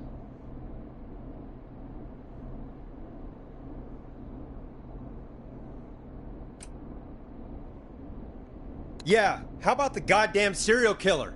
The problem is that woman, our current mayor, Linda Cartwright. Oh, here we go. She just isn't one of us. Linda Cartwright is un-American, unstable, and You're not better than anyone, Teddy. Just because you inherited half the town. your producer sounds a little unstable too. Don't you dare speak to me that way. Cut him off, Peggy. I can guarantee this kind of thing will not happen when I take office. The moral decay of... And that's enough of Teddy Gallows Jr. for one lifetime. I always feel disgusting after hearing him talk. Just play an ad, Forrest. I need a minute. We'll be right back after these messages.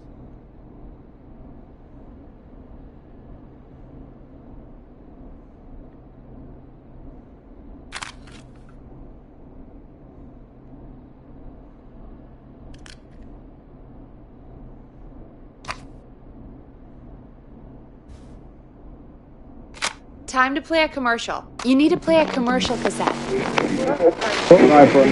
Hello, Gallows Creek. Time to pay the price. Time to...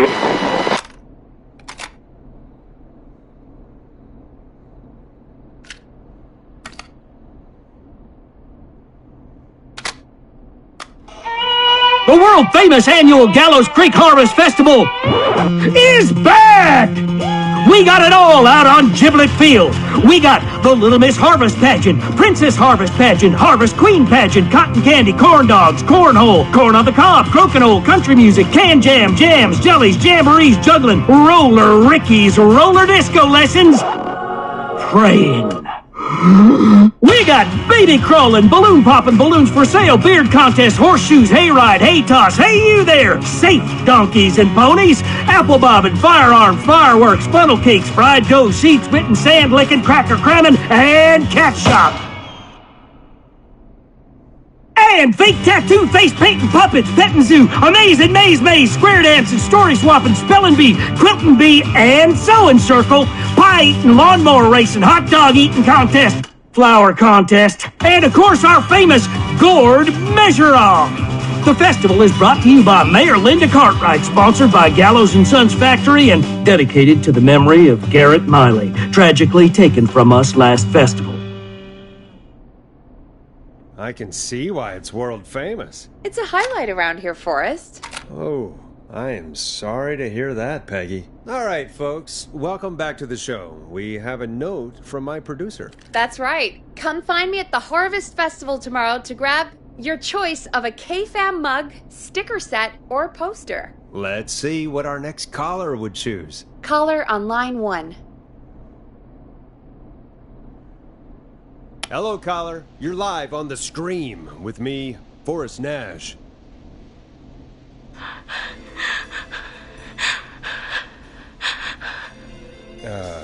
Hello, caller. Who is this? I need the police. I'm Forrest Nash. I'm standing in for 911 tonight. What's wrong? There's a guy hunting me and my friends. I think he's killed some of them already. That's him. He's just outside. I can see him from up here. God damn it. She's just a kid.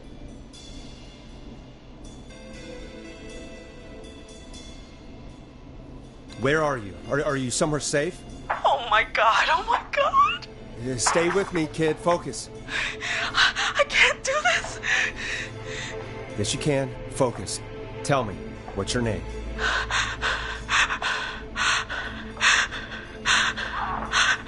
Sweetie, you can do it. What's your name? Carrie. Good. Carrie, listen to me. We're gonna get you out of there, all right? Now, where are you? The old murder house. Upstairs. I'm at the end of a hall. There's a bathroom, a couple bedrooms, a closet. Oh, he's coming. Where should I go?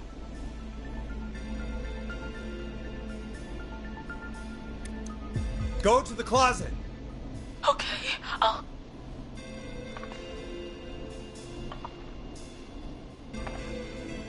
He's here. He's here. He's gonna kill me. Forrest, I don't think we can... Run!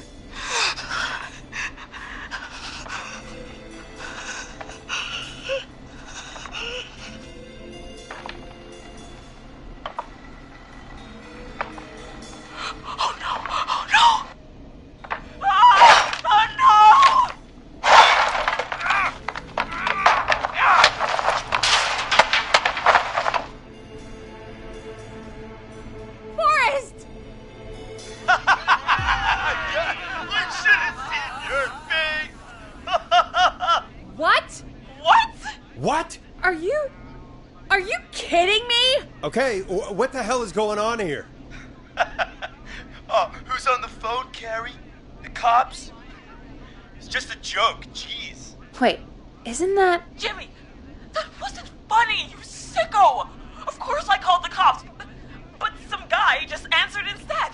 What guy? Forrest Nash. What the hell are you all doing? It's prank night, old man. We're just having fun. That's the kid! The kid who called in earlier pretending to be the whistling man. That's it. I'm out of here. Jimmy, everyone, it's really not safe to be out. Please, go home. And waste whistling night? No way. That little idiot. Whistling night? It's a stupid tradition. Especially stupid since that one kid died back in... Would you take off that stupid mask if it's hard to breathe? Who's under there anyway? Is that you, Seth? Idiot! Seth is right next to you. That's, wait. Oh no. Who are you? Oh no, man!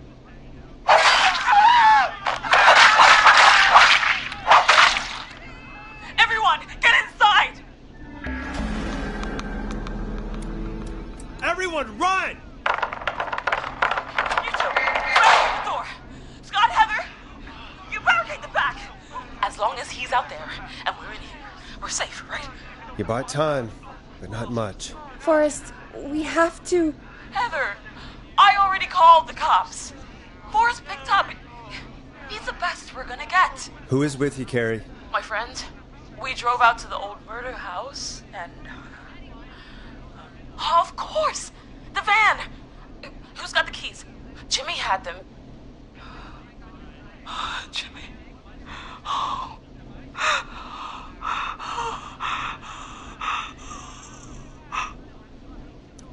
Focus, stay focused, Carrie. Focus. Yes. Sorry. I'm here. We'll figure something out. Between all of you, there's gotta be a way to beat this. Just sit tight, okay? Heather, shut up. If we do that, we're gonna get killed. If only Jeannie were here. Jeannie? Jeannie McPherson? Our intern Jeannie? Yes. She's my best friend and the smartest one out of all of us. She stayed in tonight. Forrest, listen. We'll see what we can come up with, and, What?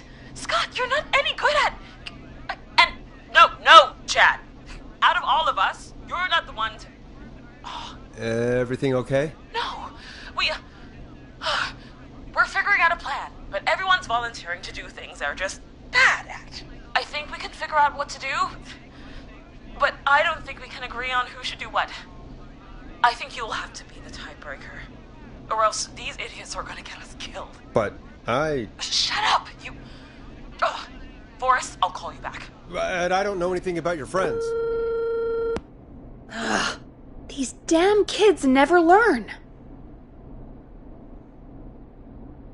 Breathe, Peggy. It's okay. They do this kind of thing every year, Forrest. People get hurt. All right, folks. We're gonna work out a way to save Carrie and her friends. This next one goes out to all the trapped kids out there. Peggy, you mentioned something about their friend working here? An intern? Yeah, Jeannie. Seems a nice enough girl, but a bit head in the clouds, you know? Not sure why we took on an intern. We really didn't have the office space for one. Poor thing got tucked away in a dark corner somewhere downstairs, I heard. All right, I'll go see if I can find her desk. Hopefully she has something we can use.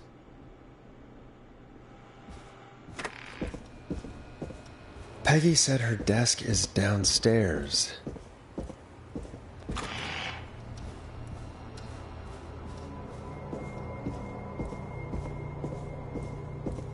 Jeez, they really tucked Jeannie away. Friendship quiz. This might work.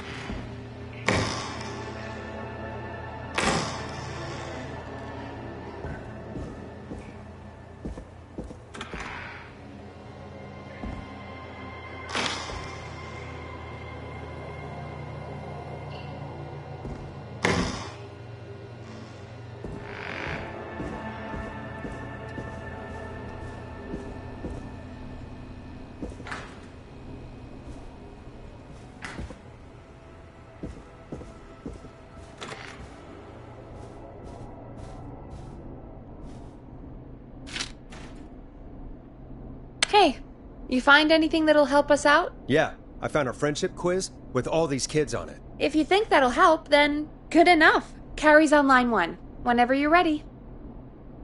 This is Forrest Nash, back again with an unlucky caller on this unlucky night. Carrie, are you there? Yes, we've got a plan, but we can't agree on who should do what. You want me to be the tiebreaker? Exactly. I'm ready. What's the first step? Okay, first things first. We'll need a spotter, someone who can keep an eye on the killer. We'll need someone on the roof. It's gonna be a hard climb. We're deciding between Heather, Kyle, and Hot David. Heather's got this. Yes, Heather, he picked you.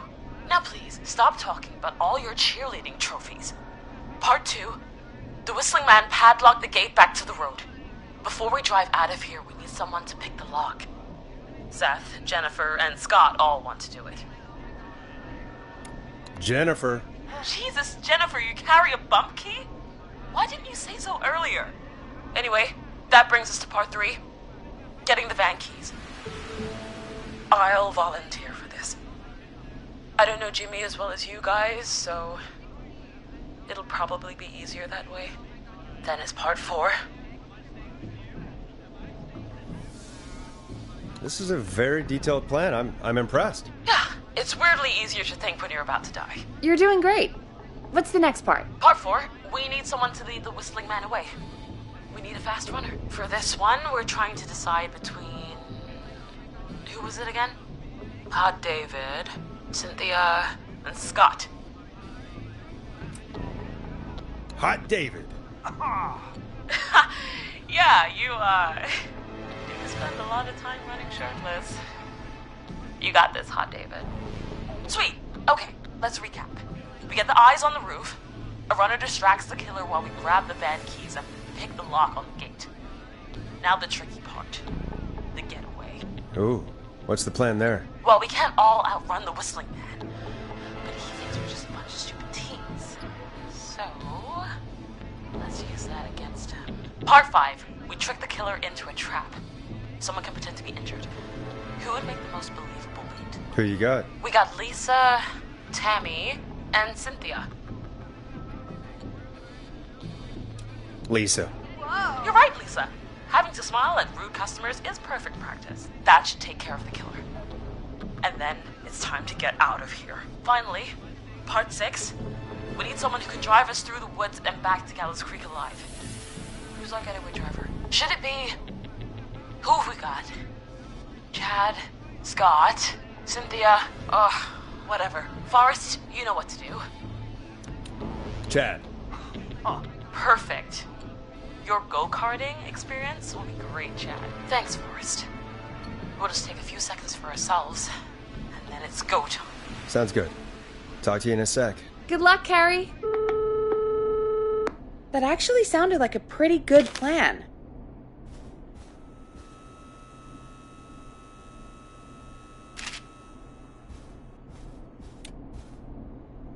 Impressive as hell, right? Damn straight.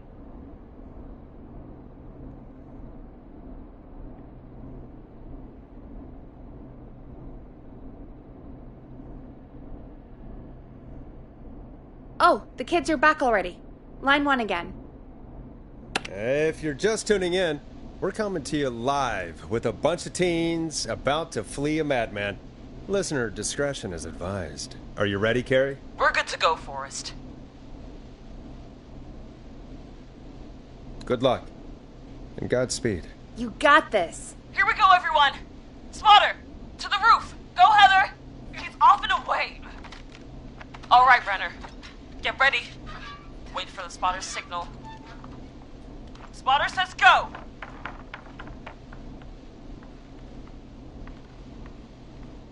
He took the bait. Lockpicker, go. I'll get the keys off Jimmy.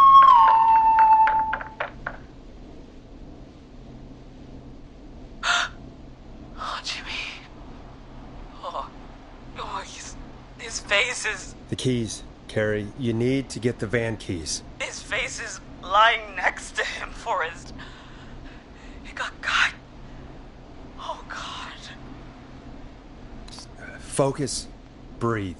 Right. The van keys.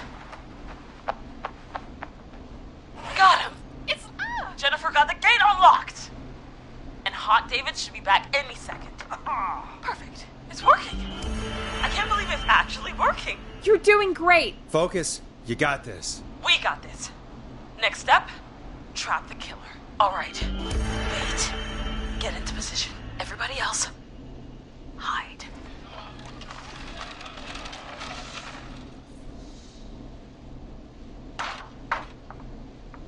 Okay, performer. Now, act like your life depends on it. Oh. There he is. He's buying it.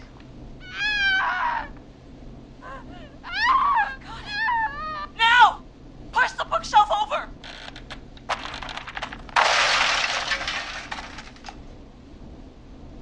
Oh my god! He went through the floor! Spotter! You need to climb down now! We gotta go! She's coming down. And yes! Heather! Quick, everyone to the van. Driver, take the keys.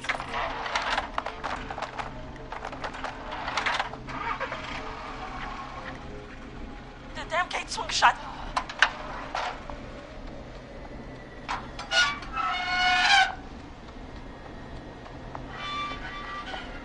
Huh? What? It won't stay open. I'll hold it. You drive through. Carrie! What was that? It's a whistling man. Drive! Now!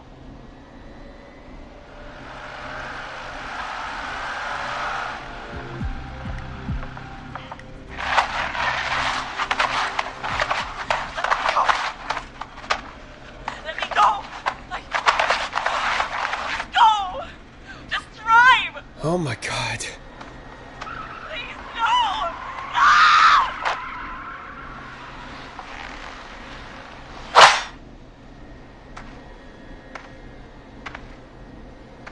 Carrie?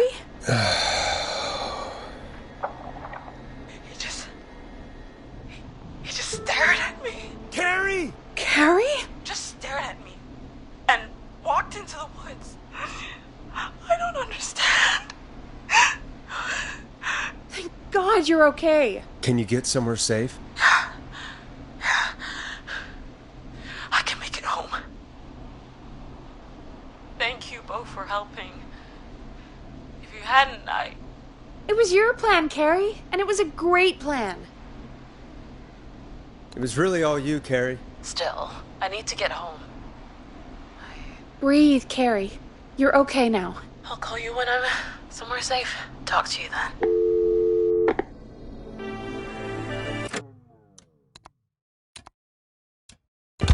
Folks, that was a lot. Our thoughts go out to Jimmy's parents in this awful time. For any kids listening in, please stay inside and stay safe. And parents, hug your kids extra tight tonight. Here's a song for the girl walking home in the dark.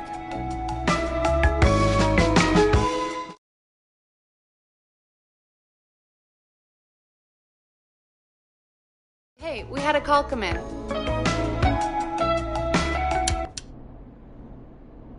Forrest Nash here. Listeners, we've got another caller live on 189.16, The Scream. What's on your mind, caller? Hey, Forrest. I just wanted to phone in and say that I think I speak for everyone when I say that you're providing a real service for Gallows Creek tonight. It's cool what you're doing, man. Well, I'm just doing my job, friend. Anyway, tell me about yourself. What's your name? Are you keeping safe tonight?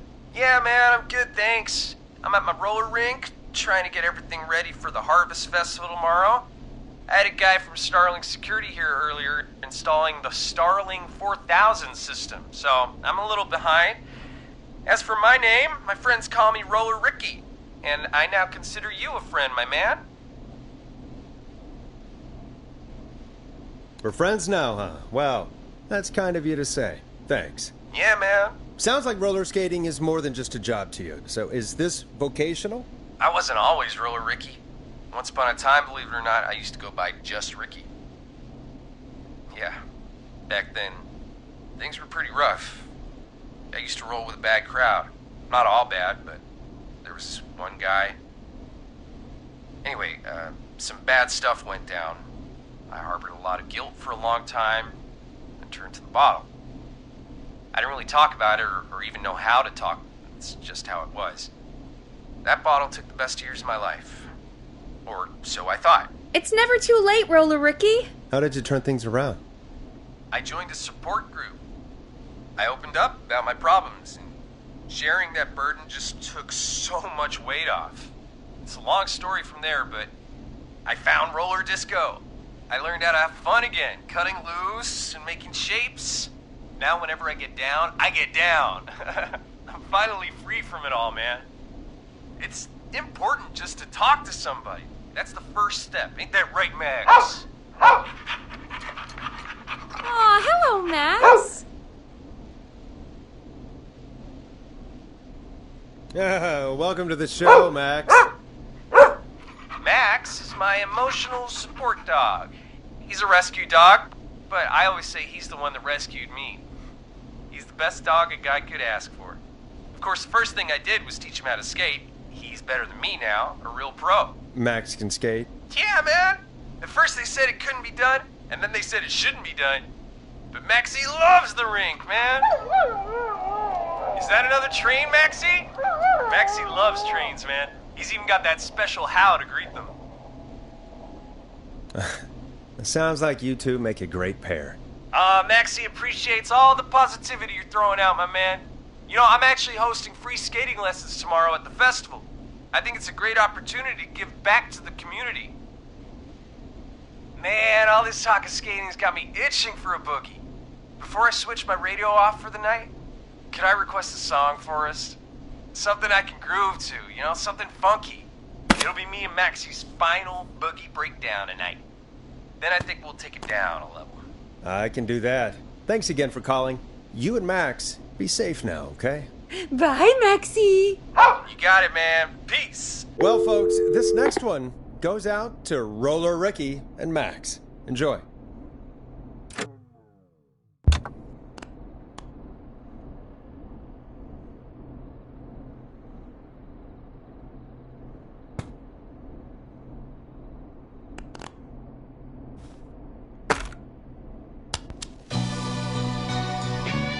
You're gonna love this next track.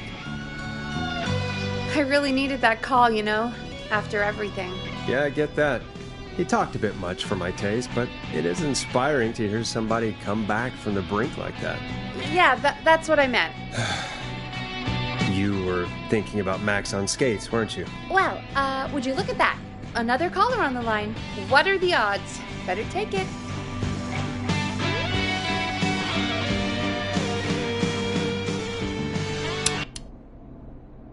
Welcome back to 189.16, The Scream. This is Forrest Nash.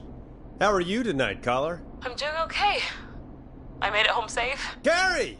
Hey, I just wanted to thank you for doing what you could earlier. You know, even though we lost Jimmy, and I don't know. Hey, it's okay. You were so brave earlier. You're safe now. I wanted to ask you why he didn't. Why am I... Why what, Carrie? Why did he spare me? After what he did, why let me go? Maybe he didn't kill you because he saw you as a victim.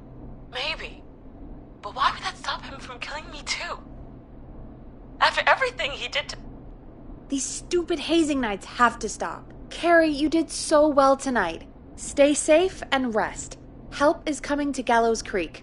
We just need to hold on. Thanks, Peggy. Hey, Forrest? Could I request a song? Of course, Carrie. What song? Any song by Blast Processor. And thank you. This next one goes out to Carrie.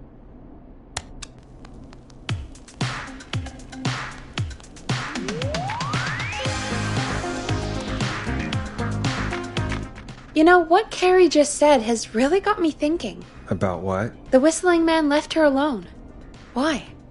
There must be a reason. When it comes to masked whistling killers, I don't think a reason is a key part of their process. Well, it's something to consider. I need to take a break.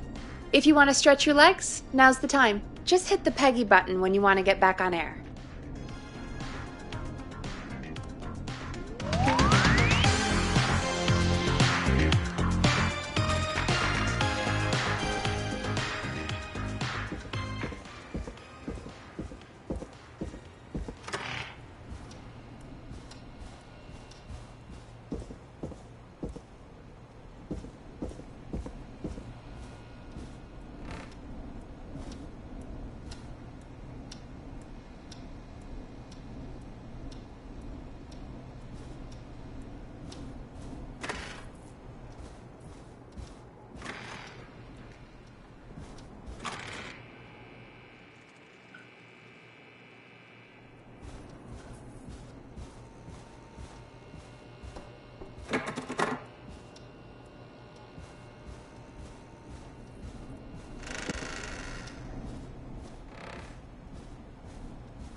Not getting in there tonight.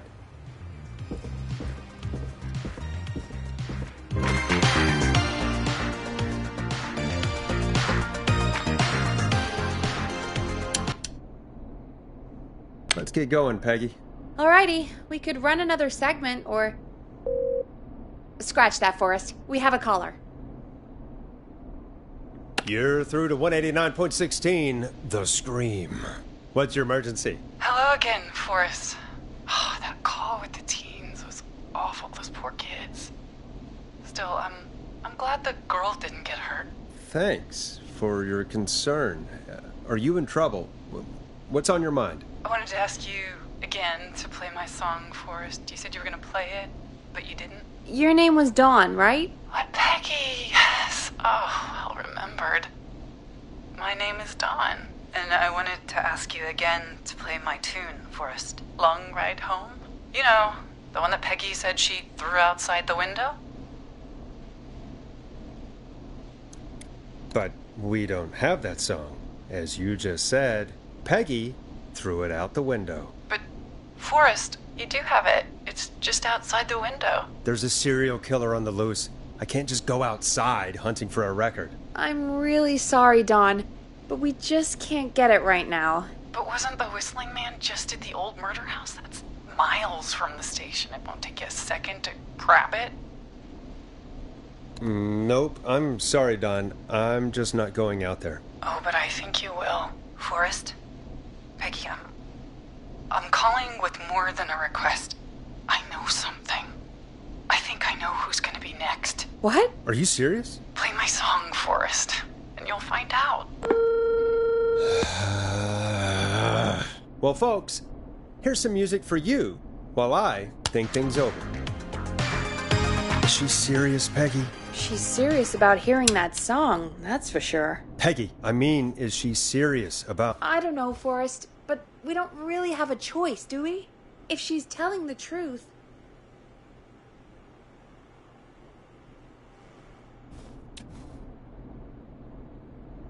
I don't care. I don't want to go out there. Forrest, someone might be in danger. And despite your being so damn curmudgeonly, I think you... Stop it, Peggy. Just... I'll go. You're a good man, Forrest. I'll slide you the key to the fire door. Wait. Our fire door has to be unlocked? Yeah, it... You know, I never thought about it, but yeah. We should talk to Reggie about that later. Anyway, I'll hold the fort down while you're out. Maybe I'll even get a caller. That could be exciting. 189.16, The Scream. With me, Peggy.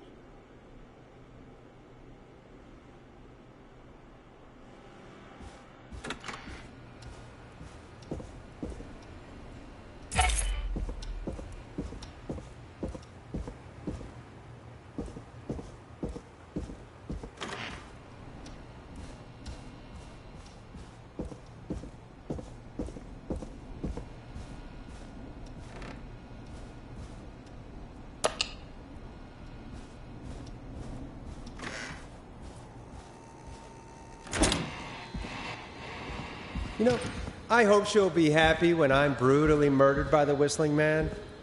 Out here, in the open, alone.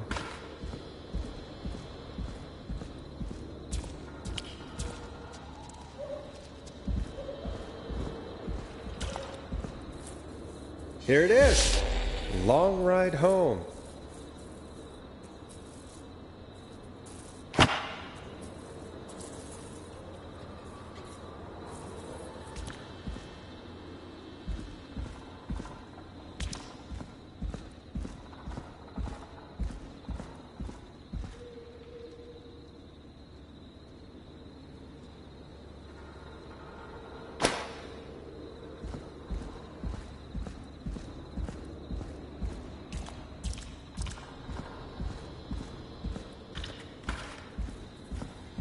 Of course, it locks behind me.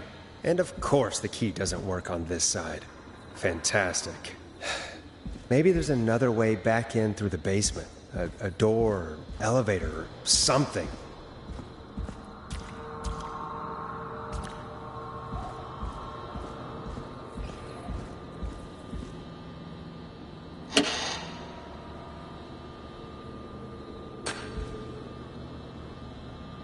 Looks like I'm gonna have to hunt around for some new fuses.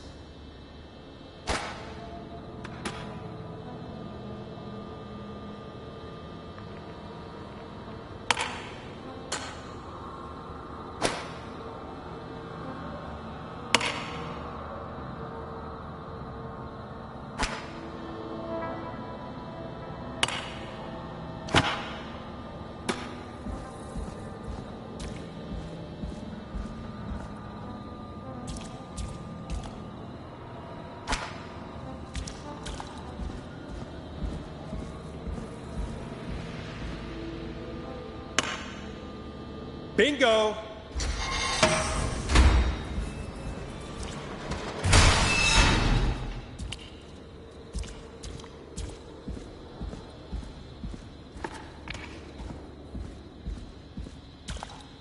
I could probably survive that fall. Looks like the janitor's closet. What did Peggy say his name was? Clive?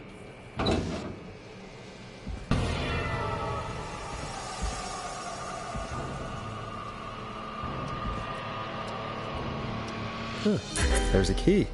I'll just take that. Might be important. What the hell? Peggy is not gonna believe this.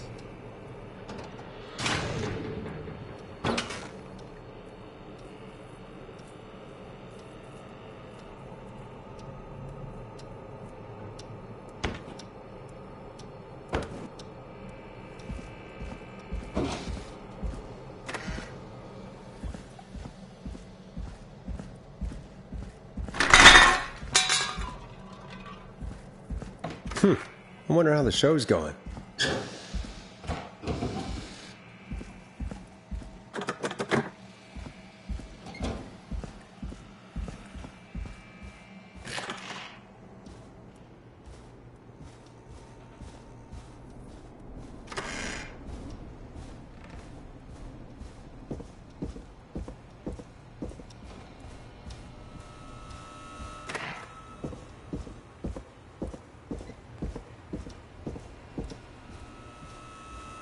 Isn't that such a good song, folks? And now for... Jesus, Forrest, you've been gone for ages. I thought something had happened. Something did happen. Clive the janitor might be Clive the murderer. What? I'll start from the beginning. The fire door locked behind me, so...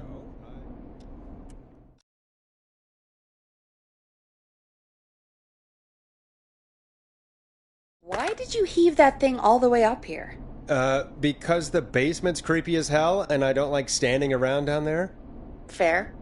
Alright, let's run through this again. We have a creepy board you found in a creepy basement, made by our creepy janitor, who you think is the creepy Whistling Man. Yep. And on the creepy board are the names Chuck Brody, Kim Walker, Rebecca Allen, and Ant Williams. Correct. And you think one of these people will be the Whistling Man's, Clive's, next target. That's right. And we've got to find them. You said there are 4 locations listed there too? The hospital, the power station, the gas station, and the trailer park. Clive must think the target is at one of those locations. Forrest, you're gonna have to figure out if any of the potential targets are at one of these locations tonight. Hit the button if you need any help. How's it going? I'm ready, Peggy. Are you sure? We've only got one shot at this. I'm sure. Let's do this. Okay, name first. Who do you think the target is?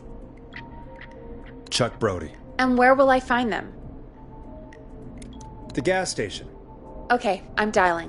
One moment.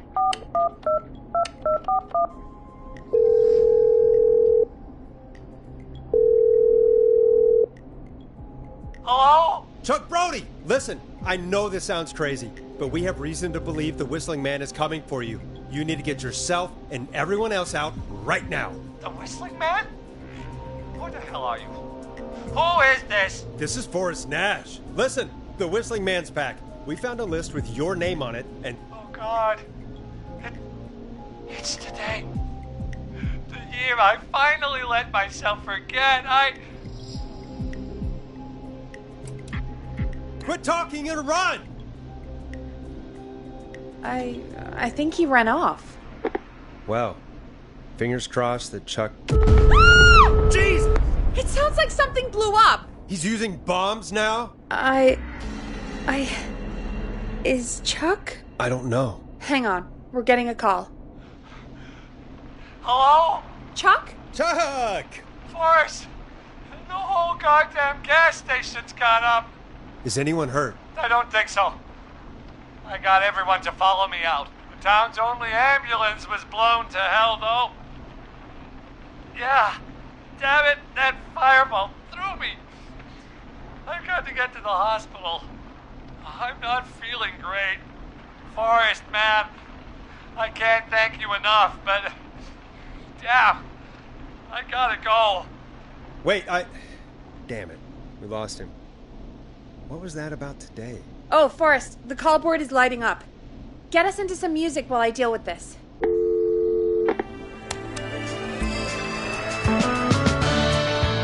Here's some music while we regroup here on KFAM 189.16, The Scream.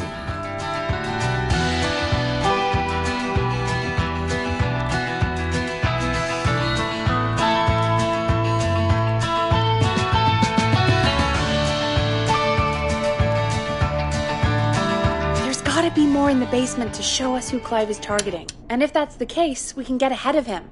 Stop the killings before they can happen. Forrest, we need to go back down. By we, you mean me, right? Yep. Like I said, I need to handle all these calls. Maybe start with that creepy mannequin room you mentioned before. I still have a lot of questions about those, by the way. Me too.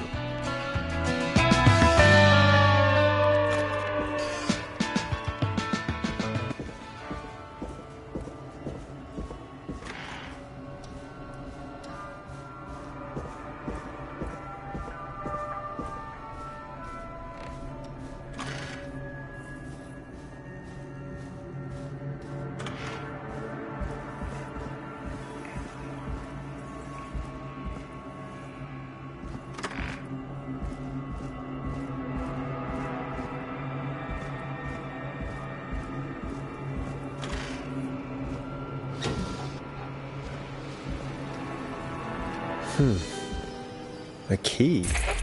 Was this always here? I must have missed it when I brought everything upstairs.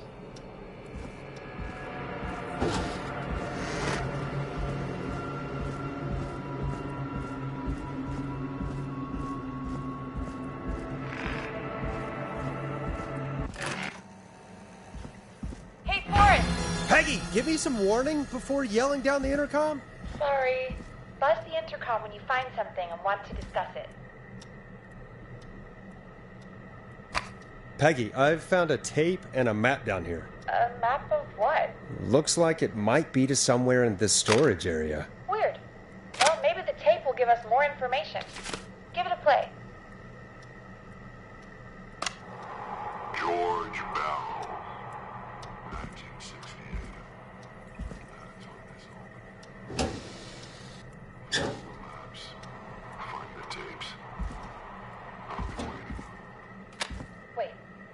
George Barrow? We all heard that he drowned after a night out drinking. Was it actually Clive? Has Clive really been the whistling man for that long? He says I need to follow the maps and find the tapes. I guess that's what this map is about. I think we need to see what else is hidden down here. Be careful, Forrest. Keep looking. Buzz the intercom when you found something.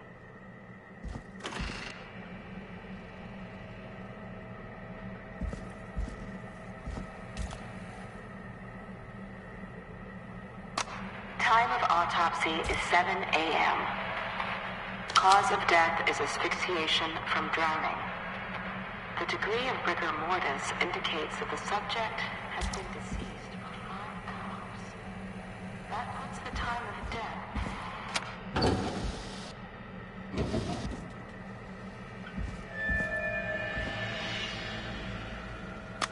Time of autopsy is 7 a.m. Cause of death is asphyxiation from drowning. The degree of rigor mortis indicates that the subject has been deceased for 5 hours. That puts the time of death...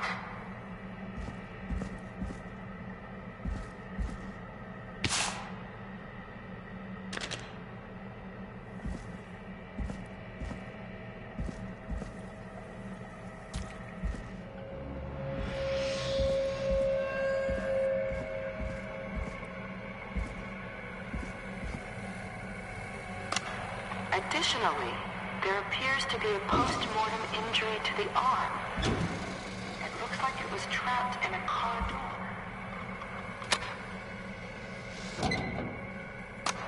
Additionally, there appears to be a post-mortem injury to the arm.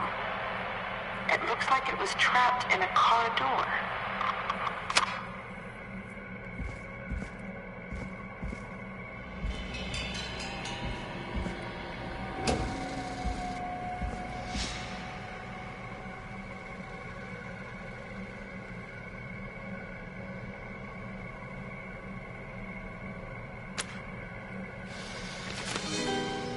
Now this has to be important.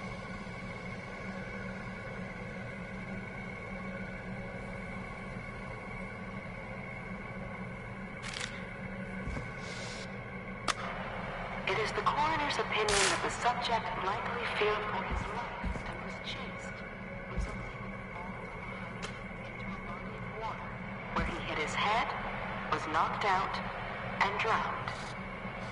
Following that, he was moved. Dr. Sullivan, we need to have a talk.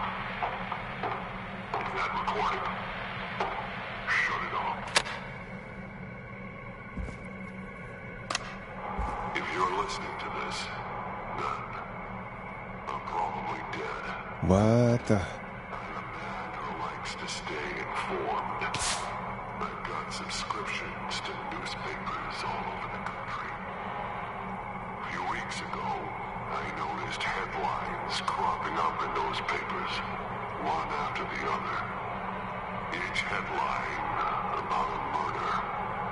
Each murder, the death of someone I knew almost 20 years ago. And each one drawing closer to Gallows Creek. Drawing closer to the anniversary. None of us are innocent. But I don't think we deserve killing. All I hope now is that I can save some folk from the worst. That I can... I don't know. Do something to make up for what I did back then, I guess. I didn't kill anyone, mind you. But that's past mattering. Now, there's more I could say. That I should say. But my employer made it clear that my family would pay a high price if I ever spoke out. So, hopefully I've said enough for you, listener, whoever the hell you are, to start putting the truth together. What the hell? Peggy is not gonna believe this.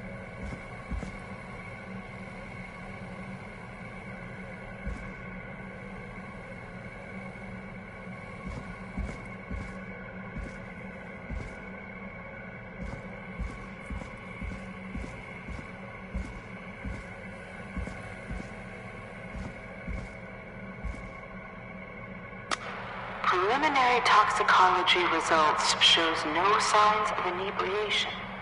However, a high amount of cortisol was found, indicating elevated levels of stress in the immediate moments before death.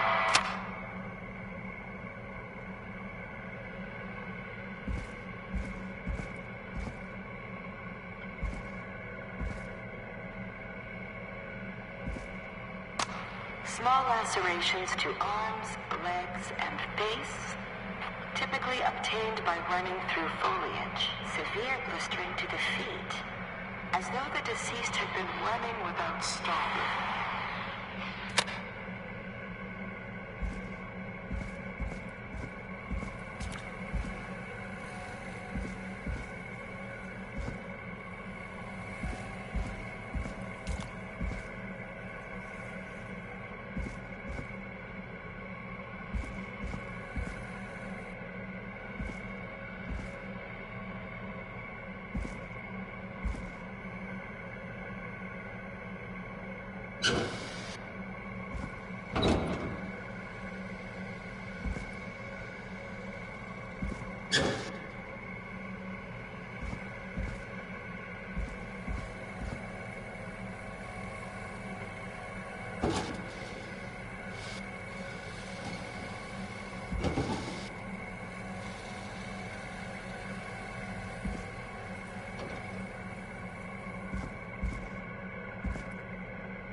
This looks useful.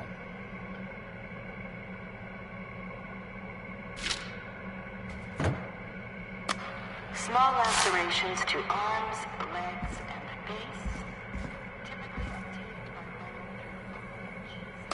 Time of autopsy is 7 a.m. Cause of death is asphyxiation.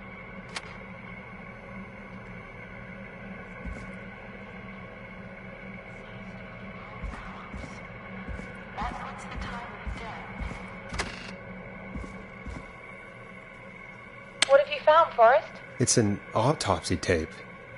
Doesn't say for who, but I think it must be for George. Poor George. He was so young. Something's bugging me, Peggy. What do you mean? I swear I recognize the voice of the woman talking on the tape. I just can't place it. Seriously? Do you think you've met her before? I don't know. I mean, I just got here recently. I don't know. Found another tape. It talks more about how George died.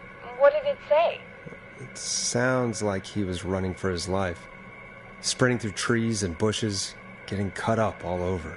What would drive someone to do that? I'm not sure yet. There's also a tape about a toxicology report. There were no signs of drinking or that he was on anything. What? But everyone said he went swimming drunk and drowned.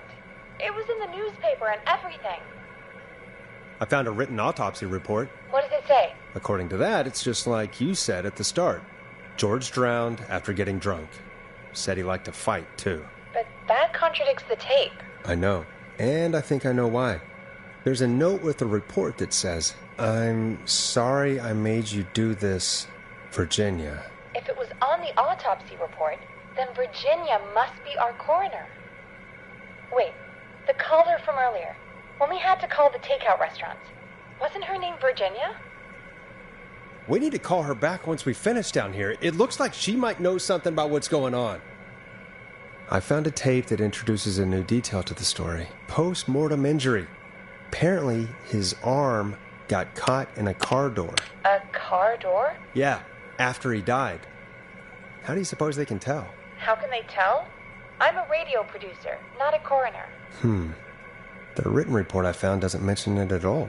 How did his arm get trapped in a car door after he died? Unless he got it when the police collected his body, I guess someone else must have moved him after he was dead to where he was eventually found. But the report, what is going on here? I found a police report. Mentions a friend from earlier, Sandra Sharp. Sandra? The jazz runner? That's right. She found George's body washed up at the reservoir. The reservoir? Yeah? What's strange about that? George got cuts from running through foliage, right? But there's no forest around there. Also, how did it wash up at the reservoir? What do you mean? Reservoirs don't have tides. But that's what the police report said. It's not possible, though. I did a school project on reservoirs and got an A. But, yeah, not important right now. The important thing is that it doesn't make sense. What are you suggesting, then? That the body was originally found somewhere other than what the report suggests? That the sheriff tried to cover it up, but accidentally let something slip? Something like that. I think. Well, Sheriff Matthews wrote the report. If he hadn't been eviscerated, we could have asked him. True. But Sandra is still alive? Once we're done down here, we should give her a call. In another tape, the coroner comes to the same conclusion as I did. George was running from something. Maybe an animal? Maybe, but then there's this next bit, where the coroner thinks he was moved post-death. So she agrees with us.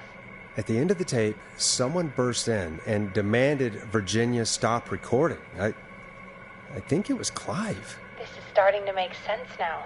This is a conspiracy to cover up what happened to George. I think I found Clive's last recording. I think Clive might be gone. Gone? I found a confession. Not for any killings, but for playing a part in covering up George's death. He left this behind in case he died. He hoped someone would find it. Do you think the Whistling Man already got him? Possibly. We've had a lot of callers tonight, but maybe not every victim made it to the phone, you know? We don't know how many there really are. Christ, Forrest, that's dark. I know, but Clive said he had read about other murders in other towns, and that the murders were all folks who knew about the incident. And the killings were getting closer to Gallows Creek. He said he wanted to do something good for once. The board in his office. He wasn't tracking people down to kill them. He was tracking them down to save them. Ugh, why didn't he just come out with all of this? He said his employer threatened his family if he spoke out about any of it. His employer? The one who orchestrated the cover-up? Oh, Clive. I'm sorry for thinking you'd killed all those people. Do you think you found everything? I think so. Forrest, what's going on here? Someone wanted that boy's death to seem like an accident, and they hired Clive to make it look that way. Come back upstairs when you're ready. We need to figure out our next step.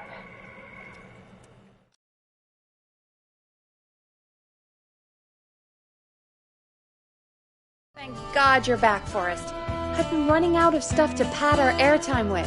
Peggy, you work in radio. Forrest, I'm stressed. I mean, really, how are we supposed to keep a show going with all this happening?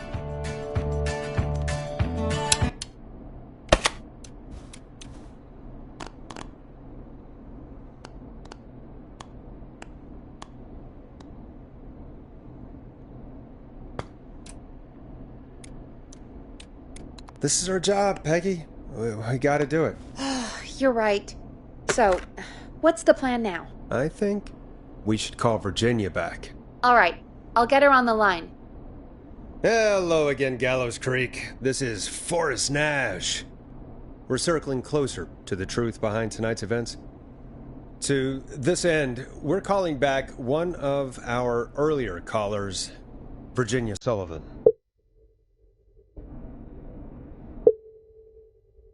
Fretman Plunker here? Who's this? Is it you?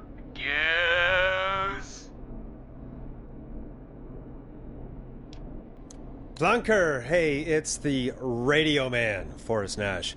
Radio Man? What's up? Solving mysteries, saving lives. The huge. Right on. Plunker, what are you doing at Virginia's house? She asked if we could stay to keep an eye out for that whistling turd. So we're hanging out, bro.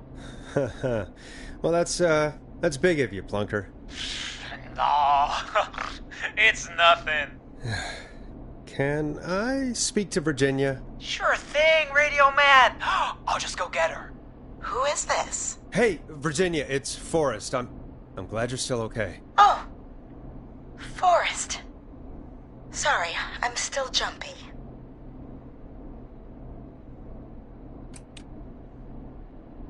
Don't be sorry. You've been through a lot. I'm so sorry this happened to you, Virginia. I thought. Easy. We're not calling to talk about earlier. We're calling because we think you can help us understand why this is happening tonight. Me? What would I know?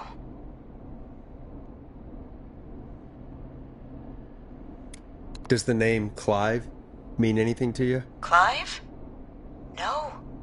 I don't know that name. What are you asking about this for? You mentioned that name earlier when you called us the first time. I don't know what I said then. I was petrified, Forrest. Clive's the janitor at our station, and we know you spoke to him in the past. Forrest, please. You don't know what you're doing. He'll come for me. Virginia, it's okay. Clive won't be coming after you. We think Clive's dead. Dead? But isn't he? He's the whistling man, Forrest.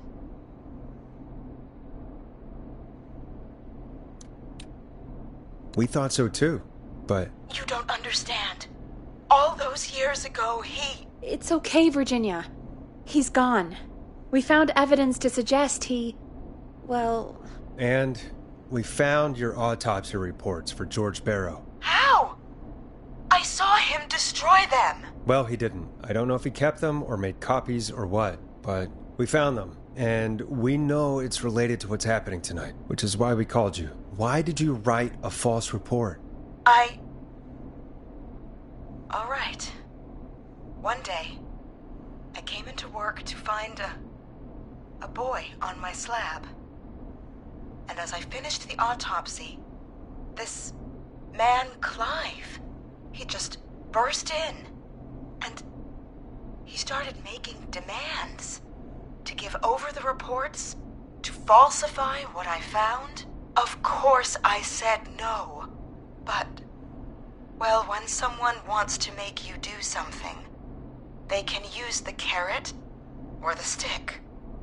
For me, he used both. You see, my sister is sick. She has a chronic condition that's never going away. It's expensive to treat, and it was getting to where I couldn't afford it. And Clive promised me that his employer would pay for my sister's treatment if I did what he said, and that if I ever spoke about this, he'd beat me to within an inch of my life. I don't know why he had me do it, but my sister needed me. You have to understand. She needed me. We understand. Thank you, Virginia. That was brave. God, I just want this nightmare to end. This will help end it, Virginia. Thank you. Stay safe, Virginia.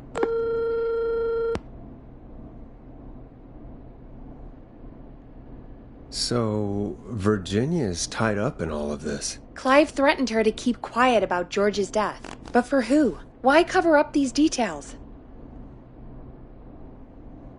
Well, we know Sandra was involved in George's death. Do you want to call her? I do. Alright, but before we go asking questions, I think we should know what we want to ask. Is that fair? Yeah, we need to ask her about finding the body. She was the one who discovered it, but something just doesn't add up. 100%. She knows more than she's saying. I wonder what she's hiding. We'll hopefully find out soon. Anyway, Just be careful when you're talking to her. Don't push too hard. We don't want her to hang up. I'll be careful. All right, calling her now. Hopefully she's at her jazz studio. Aha! Forrest, you're through. Hello, this is Sandra at Jazz Pizzazz Jazz Studio. Who's this? Hello again, Sandra! It's Forrest Nash of 189.16, The Scream. And you're live on air. Oh, I always thought folks called into a radio show, not the other way around. How jazzy. What can I do for you? Well, we're trying to understand what's behind the attacks tonight. We had a few questions. Why, Forrest, of course. Heck, after the way you saved my life, I'd say yes to just about anything you asked. Really? Well, that sounds nice. I might just call you back tomorrow then, too. You got my number. But what about tonight? Is there anything you want to talk about right now? Remember why we called, Forrest? Of course. Do you know why the Whistling Man might have targeted you? Ha! As far as I could tell, he was just a knife-wielding psycho with superhuman cardio. He'd have chased after anybody. Right. Well, we think he might be chasing specific people. People who know about the death of a boy named George. Oh, I don't know anything about that. Sorry. Have you had to keep quiet about anything? Any secrets you've had to keep? What would I have to keep quiet about? I don't know. I mean, could be that you've seen something or heard something. I never saw anything. And even if I did, what would that matter? And it was years ago. Sandra, are you okay? It was years ago. We know, Sandra. You do? You know about? Yes. Of course. This studio is my life. After I found the body in the river, I couldn't lose my studio. Do you understand? Sure. I understand. When the rent just kept going up, he said he'd stop if I just needed to keep quiet. And everything would be okay. Of course. We understand. I mean, it's not like I killed him. What was the harm in saying I found him in the reservoir instead of the river? Right? Right? I'm sorry. I can't do this. And she's gone. I don't think that could have gone any better. You truly did great, Forrest. Well, folks, if anyone out there has any thoughts on what's going on tonight, please call in. That's good timing. We've got a call waiting just this second. Welcome to 189.16, The Scream, with me, your host, Forrest Nash. Hi, Forrest. I know this is really out of the blue with everything happening tonight, but I wondered if you could send this special birthday message to my uncle. No, I don't wanna. Oh, come on! It's his birthday. I won't have a chance to do it again until next year. May as well, Forrest. Fine. What's his name? Thank you, Forrest. He's my Uncle Ronnie. His first name's Peter, but he never liked his name. But since he always had salt and pepper hair, even as a kid, can you believe it? Folks always called him Pepper. Thanks for the history lesson. Is there anything besides happy birthday you would like to say to Mr. Pepper? Oh my god damn it! Yes! Tell him he can get the best birthday deals and party packages here at Putney's Pizza. Starting at You son of a bitch! Stop calling us! God damn it, Peggy, this is your fault. My fault? I said I didn't want to do it. Don't blame me because Brian Ponte can't control himself. Don't worry. We've already got another caller on the line. Just pick it up, okay? This is 189.16, The Scream. I'm Forrest Nash. You're on the air, caller.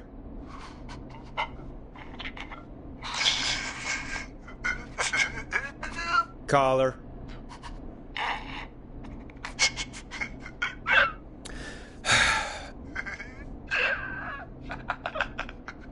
Ponte? Ponte's Pizza always delivers! Come rain or sleet or whistling man, we'll be there.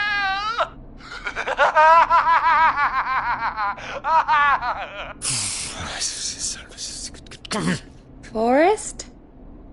Forrest? Are you okay? Forrest? I hope the Whistling Man gets in with his own pizza slicer. Jesus, Forrest? Sorry. That was too much. It's okay. It's been a high-stress night. Don't worry about him anymore, okay? Not for tonight, anyway. I think he's spent for now. We've got another call, whenever you're ready.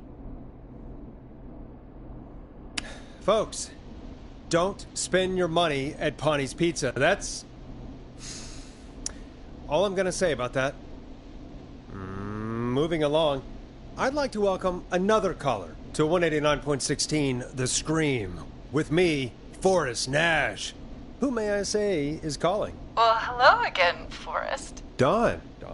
We played your song, Long Ride Home. Did you hear it? Can you tell us? Never mind that now. Forrest, I'm calling because I need your help. Are you in danger? I sure am. Do you mean... Yes, he's after me now. you? I think so. He must have heard me on the radio helping you. Right. Okay.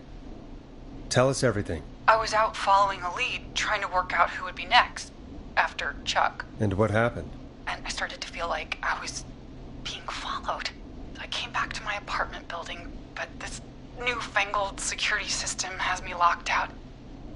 I need you to help me get inside. Don't you have a key to get in? Only for the apartment door. The front gate requires an entry code. The future is electronic, I guess. I need that code to get inside. Which apartment block do you live in? Maybe one of our listeners lives there too. It's the new Woodside apartment building between the town hall and the trailer park, but I doubt any of your listeners live there. I don't have many neighbors. Sounds like a prime piece of real estate. The sound really carries at night. Shit.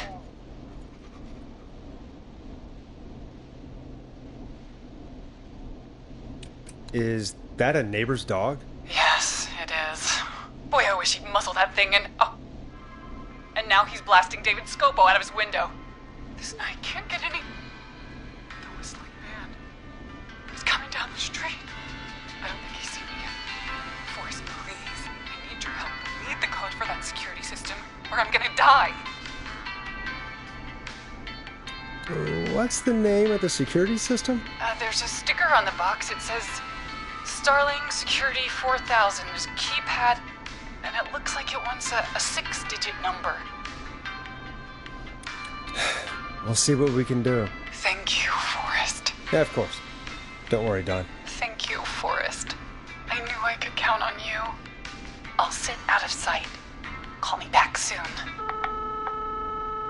All right, folks. Here's a little tune for you all to enjoy while I try to break Dawn into her apartment. You were pretty quiet there, Peggy. Forrest, was it just me, or was there something... Yeah, it wasn't just you. Something was weird about that. Yeah. Well, tell you what, we have a Starling 4000 or whatever here at KFAM. Clive bought one for the station. Maybe we can find something to help. Well, I'm not sure who, but to help someone.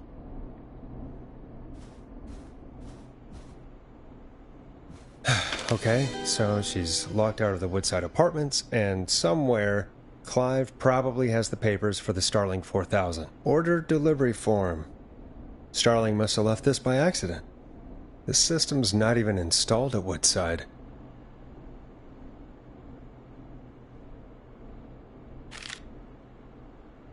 Starling 4000. User manual. Ah, these codes should come in handy. Welcome back, Forrest. Find anything? The Starling 4000 security manual. It's got a bunch of codes. Good. And did you find anything else? I saw a list of everyone else who bought the Starling 4000. Know who was on there? Oh my god. Roller Ricky! Do you think we should give him a call? Is that crazy? I don't know what you'd say, but... That might be a good idea. Okay, one moment. I got the number here. Patching you through.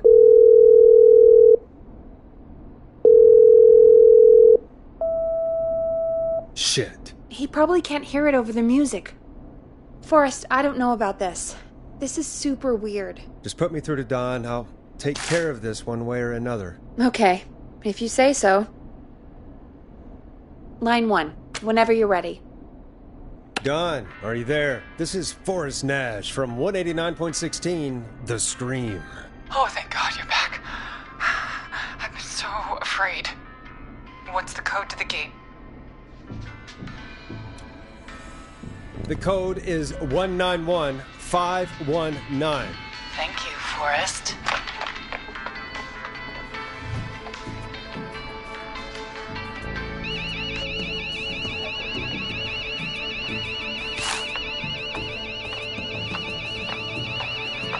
Son of a bitch. Ah!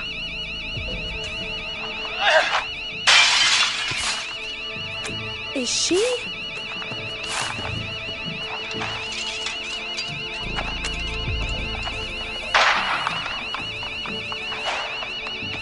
Yeah, stay out! Nobody disrespects the sanctity of the ring.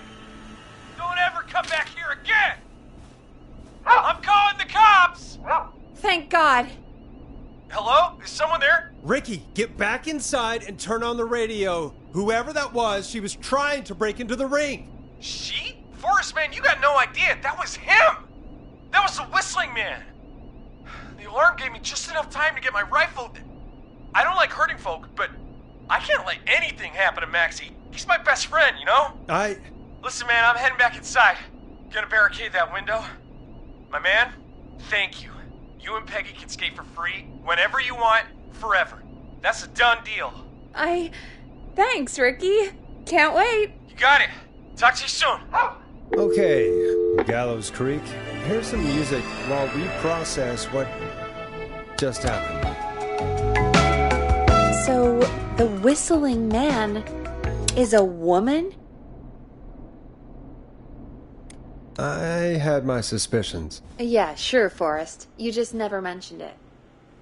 She called up. You spoke to her multiple times.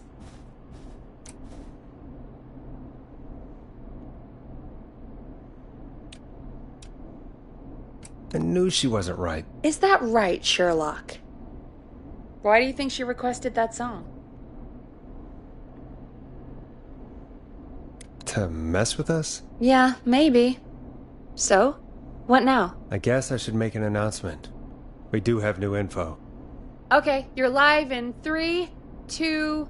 Hey folks, this is Forrest Nash here.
I hope you're all safely locked inside. For those of you listening to that last call, you might be wondering what to make of it all.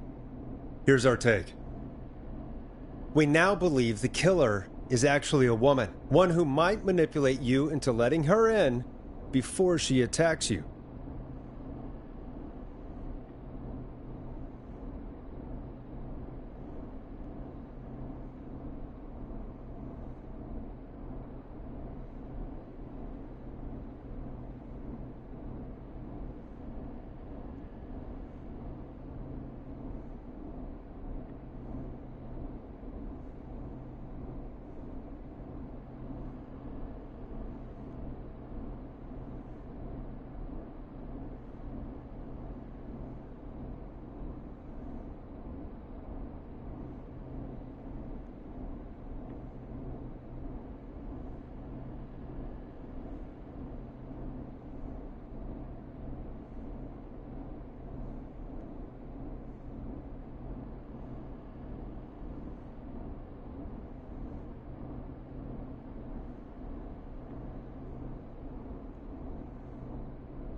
We're neighbors. Look out for each other and stay safe. The killer was calling themselves Don. This could be a fake name. If anyone needs help or you have info on the killer, please call in. You folks have my new number, right? It's 911. Hopefully, our next caller can help shed some light on our killer. Hey, we had a call come in. Okay, folks, time to take a call. You're through to Forrest Nash on 189.16, The Scream. Hey, man. Murphy? Damn straight. What's going on, Murphy? You in danger again? Nah, man. I've just been listening to the show here at home. And since you asked folks to call in if they could help out, well, I'm calling. I don't know if I can say as much as other folks have, but I figure I wouldn't be a good role model to Fernando if I didn't try to help, you know? We really appreciate that. 100%. Thank you, Murphy. Oh, thanks. So, what do you want to know? Well, what can you tell us? I don't know, really. All right. Well, do you know anything about the death of George Barrow? Absolutely nothing. Okay. What about the killer herself? Herself? Man, I didn't get my ass kicked by a lady. The man I went toe-to-toe with was a man. You heard the last call, right, Murphy? Yep. So you know it's a woman, and you were trained by a VHS, Murphy. I know, but... Man, how could it have been a woman under that mask? Let's just move on. Do you know anything about the history of the Whistling Man? No, sir. Tonight's the first time I ever heard of him. What? I moved here 3 years ago, man. What do you want from me? Hey, man, no worries. Just thank you for trying. Right. Sorry I couldn't help y'all more, man. Now, if you'd have asked me about gators... Forrest, we have a call coming in. Sorry, Murphy. I think that's all we've got time for right now. All right. I'll catch y'all with the gator talk later. Night. Well, folks, that was a bust. But perhaps our next caller has more they can tell us. Let's find out. This is Forrest Nash, and you're listening. Please help me. My name is Casey Moore. I'm at 25 Nancy Drive. My best friend's been stabbed. He's bleeding everywhere. I don't know what to do. Please help me. Somebody's been stabbed? Can you tell me what happened? We'd been out at the reservoir. We were heading back to his place when we heard this whistling all of a sudden. He just started freaking out. He screamed at me, told me to hide.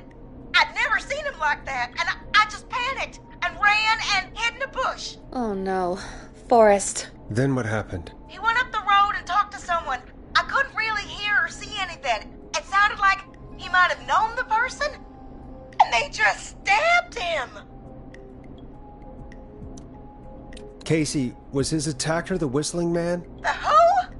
They had a mask and wore all black? That's all I know. Please, we need help here. I'll get you help, but I need to know. Where did the masked person go? They left. They left him to bleed out. I waited until they were gone, then dragged him into the garage and called 911. Wait, why didn't she make sure he was dead? I don't know. I think I heard them say something like, "It's not so funny now, is it?" before they left, but please, he needs to get to the hospital. I can't drive, so we need an ambulance. Forrest, the ambulance was destroyed in the explosion at the gas station. You should get all the info you can. What's your friend's name, Casey? It's Jason Parker. Can you tell us where Jason was stabbed? They stabbed him in the stomach, and then stabbed him again in his leg when he was on the ground, and it's... Oh, the knife is still there in his leg. We'll be right back. Peggy, patch us through to the hospital. On it. Phoning St. Gabriel's now. Switch to line 2. Hello, St. Gabriel's Hospital. How can I help you? Hi, this is Forrest Nash from 189.16. We have a stab victim at 25 Nancy Drive named Jason Parker.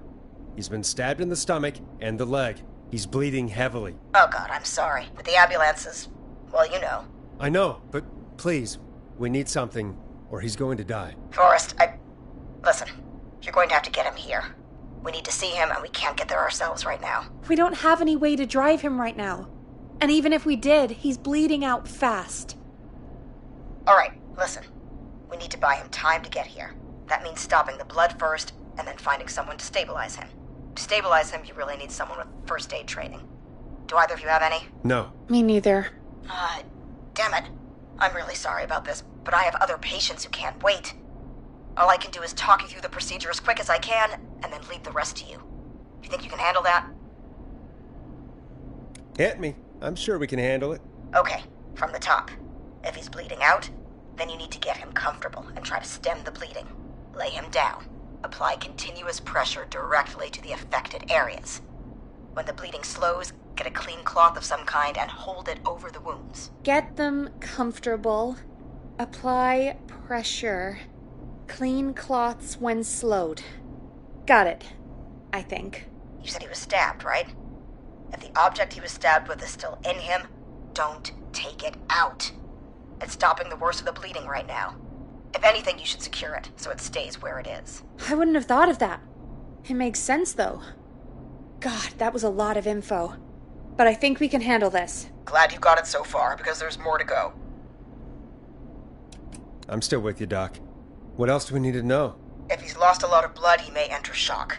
If he does, act fast. If you applied a cloth and it's bleeding through, don't remove it. Just apply another on top of it. If it's safe, elevate his legs to get blood circulating to his vital organs. Try to keep him warm. Get him to rest and reassure him. We need the patient to stay calm. All right, don't replace bandages, elevate his legs, keep him warm and calm. This is a lot. I'm really sorry. That's as much as I can give you right now. Try to stop the bleeding, find someone to get him stabilized, and get him here as quick as you can. Good luck. All right, Forrest. Casey's still on line 1. Hello? Hello? Forrest, are you there? I'm here. How is Jason doing? Badly. He's still bleeding. I need help. I've been putting pressure on his stomach wound since you left, but he's still bleeding. I don't know what to do. That's good, Casey. The nurse said to do that. What about the knife in his leg? It's gotta be hell. Should I pull it out? No, don't touch the knife. The bleeding will get worse if you pull it out. Are you sure? I'm sorry. I'm gonna stop making suggestions. No, don't worry, Casey. We're a team here. We're all going to get Jason through this. Casey, is his leg wound bleeding right now? I hate looking at that knife. Yeah, it's bleeding. His stomach is worse, though. I think we need to secure the knife so it doesn't move around. Do you have anything you can tie around it? Yeah. There's some laundry piled up on top of the dryer, some cloths on the hood of the car, and what else? I guess I've got my jacket. Take the cleaning rags and hold them over the wound. I really hope these are clean. Here we go. I'm sorry, Jason. It's secure. I'm putting pressure on his stomach again. Oh, I'm starting to think we might make it. Forrest, can I have a word? Casey, I'm going to have a quick word with Peggy. Keep putting that pressure on and let us know when the bleeding is under control. You're doing great. But what if something happens? We'll still be here. Just shout if you need anything, and we'll be there. I promise. Okay. I'll wait. Jason, please be okay. What's up, Peggy? We can't stay on the line with her all night. Dawn is still out there. What if other people need us? You're right. She's probably on her way to her next target right now. Exactly. And you heard the nurse. We need someone there with training who can stabilize him. He's got to get to the hospital somehow. Any suggestions, Peggy? I might. A little before you started working here, KFAM did a mandatory first aid training course. Me and Karen missed it because we were away on a producer getaway. You skipped it, didn't you? Never mind. So, how does KFAM's first aid course help us? Casey said they're at 25 Nancy Drive, right? Yeah? Why? They put up a bunch of cheap houses around there about 10 years ago. So a bunch of people here at the station live around there. Do you think any of them could help Casey and Jason? Probably, but I don't know who lives there. And since I missed the training day, I don't know who knows first aid. Could you call them and ask? I don't know everybody's numbers. I've only ever called Karen. Everybody's personnel info is probably in Reggie's office. Got it. I'll look through their files in Reggie's office. It's a life or death situation. I'm sure they won't mind. Right. But there are a couple of problems with that. Go on. It's sensitive information, so Reggie probably locked it in his safe. Great. Do you have any idea what the combo for the safe could be? Not a clue. Reggie's a serial note-taker, though. Maybe something in his office will give it away. Right. There is something else. I'm not gonna like this, am I? Have you ever heard, the future is floppy? Peggy, what the hell are you talking about? I'm talking about floppy disks. Floppy disks are like these futuristic things that have information on them. You put them in a computer and they do something. Peggy, I know what a floppy disk is. Anyway, Reggie decided that the future is floppy and started phasing out our physical records and replacing them with these floppy disks. I imagine it's the same for our personnel files. That's good to know. Since we haven't heard anything from Casey, I'm guessing Jason's okay for now. I'll check out Reggie's office and see what I can find. You'll need a key for that. I'll just slide it under my door now. Thanks, Peggy. I'll just have to look around.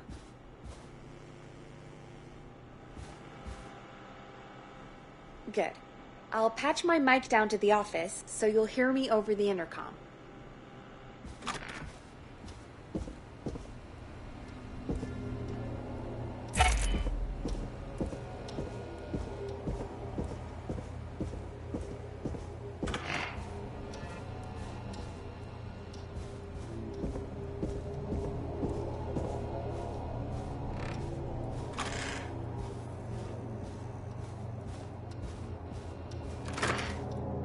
Looks like I need a 4-digit code.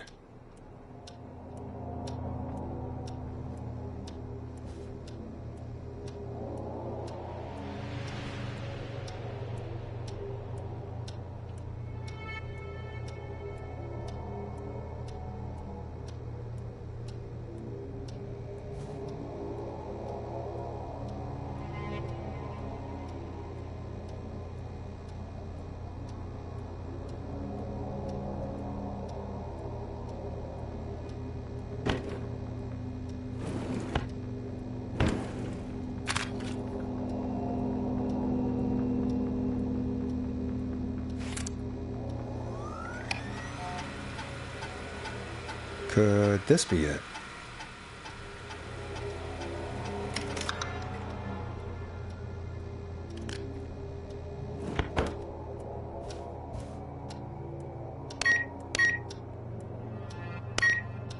Nice.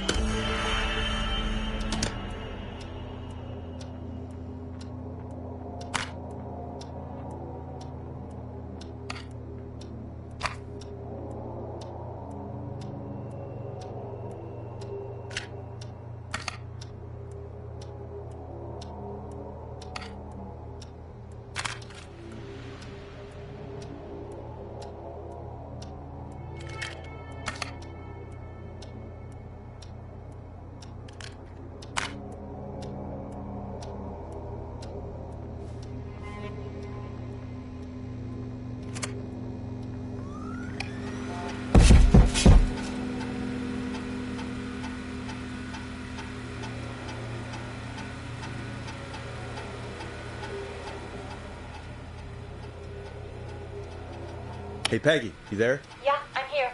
Did you find what we need?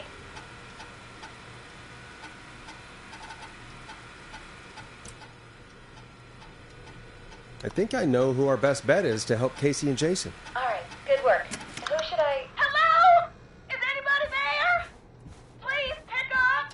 Casey, I'm here. What's wrong? Jason started going pale. I tried to give him a rest, but he just threw up everywhere. What's happening? What do I do?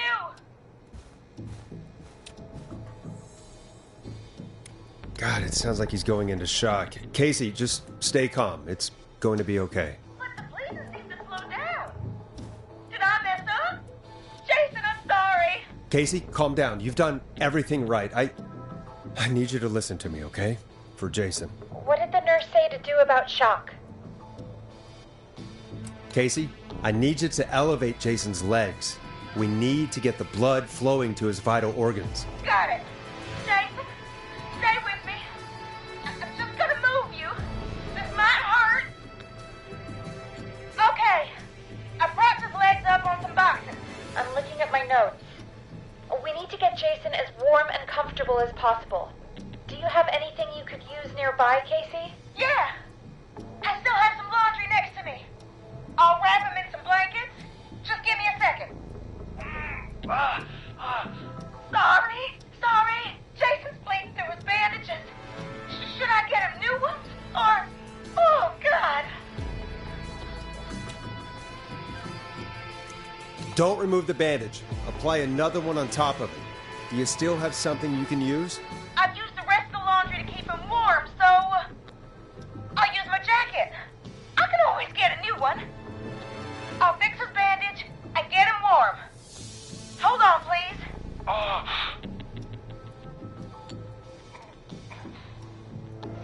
Sorry. I'm done. You're gonna be okay, Jason. Just relax now, okay? Boris, I'm scared. He's not doing well. Is he gonna... Casey, I need you to be strong for Jason. Sit with him and reassure him that everything's gonna be okay. Okay? Okay. Please, I can't give him what he needs. Please sit down. I can't lose him. All right, Forrest, we need to hurry. Jason doesn't sound like he's doing too well. You said you knew who to call earlier? Who was it? We need to call John Hedges. He lives on Nancy Drive. He didn't really participate in the first aid training, but he's a former war medic. He's probably the most trained person we have. Really? I never really spoke to him before. A war medic, huh? Yeah, and according to Reggie's notes, John keeps all of his old equipment at his house. He's something of a hoarder. All right. What's his number? 5420735. Calling now. Let's hope he picks... Who the hell is this calling me?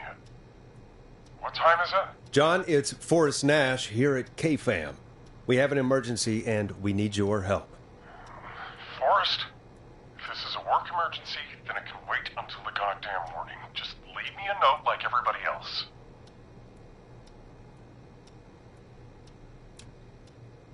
A man has been stabbed by the Whistling Man, or... Never mind. He's lost a lot of blood, and he's passed out. We need you to help him. The Whistling Man? What kind of joke is this? John, we're not kidding. A man is gonna die if we don't help him right now. Seriously? I haven't been called on for over 10 years. Where's the patient? What's his condition? He's at 25 Nancy Drive. I think we got his friend to stem the bleeding, but he's gone into shock. He's passed out right now. You say he was stabbed? Do you know the extent of his injuries? From what we were told, he has 2 major stab wounds. One to the stomach and one to the leg. The knife is still in his leg, and the stomach wound is open. Understood. Let me grab a few supplies and I'll head right over. Damned if he dies on my watch. Thank you, John. We'll let him know you're on your way. Good luck. Hello, Casey. Are you there? How are we doing? Bad. Jason seemed really weak and then just started thrashing. What about now? Is he still thrashing? He's passed out. Please tell me you found someone to help. Casey, help is on the way. My colleague will be there soon. You hear that, Jason? Someone is coming. You're gonna be just fine. Just hold on for me, okay? Just hold on. Come on. Hello, Casey. This is John Hedges. I'm here about Jason. Please let me in. I'm guessing that's Jason there. Casey, I'm gonna need your help. Forrest, Peggy, don't you two worry. We've got this from here. Okay. Forrest, we'll call you back later. I have to go now. Good luck, everyone. God, I hope he's gonna be all right. And with that, the show moves on. We're sending our best wishes to Jason. Well, after all that excitement, I think we could use some music. Come back upstairs. upstairs when you're ready.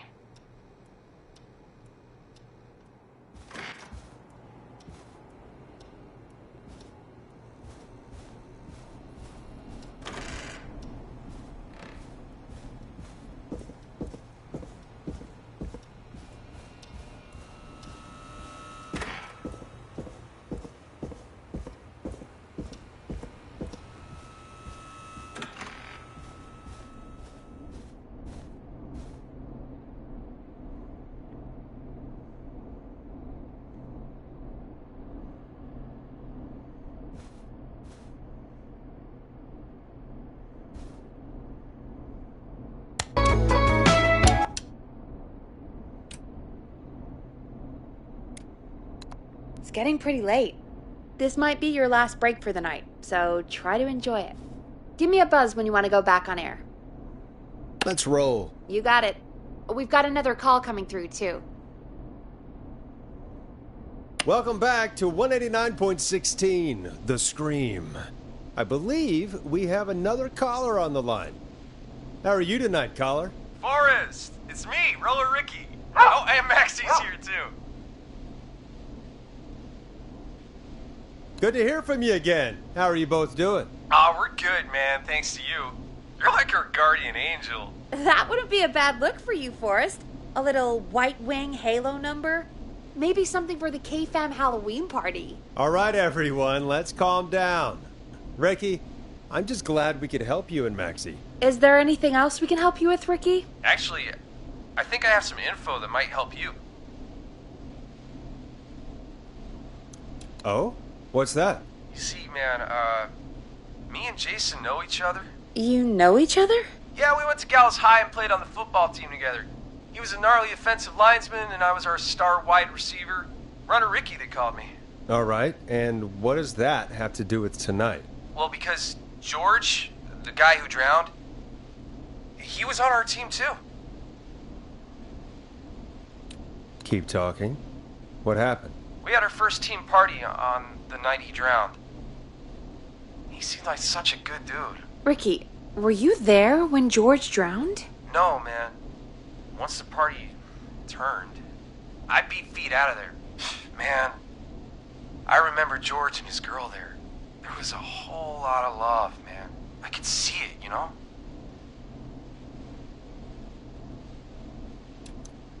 Ricky, please. What was her name? I never got her name, man. He just called her Bean.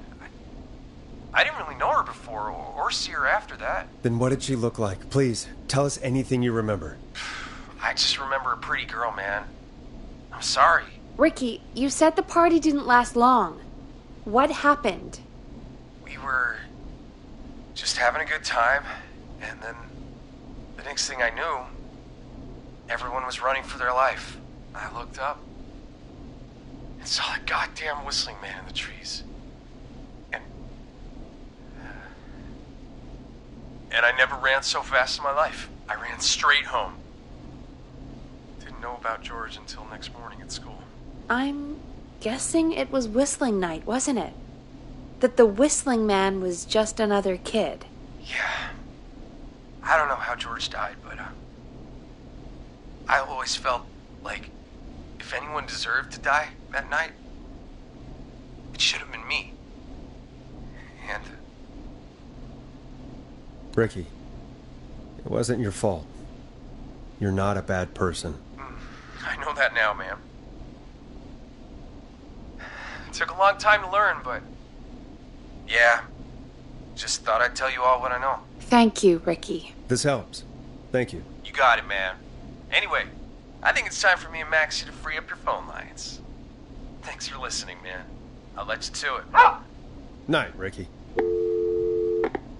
All right, folks.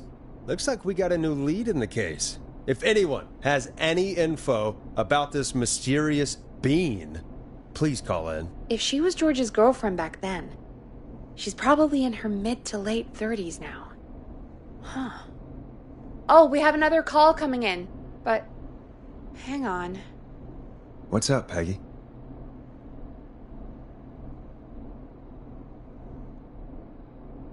Peggy? You're gonna want to take this call off the air. Who is it? Just do it. All right, folks, it's time for another track. Here's one to help you sit back and relax. We'll be right back after this.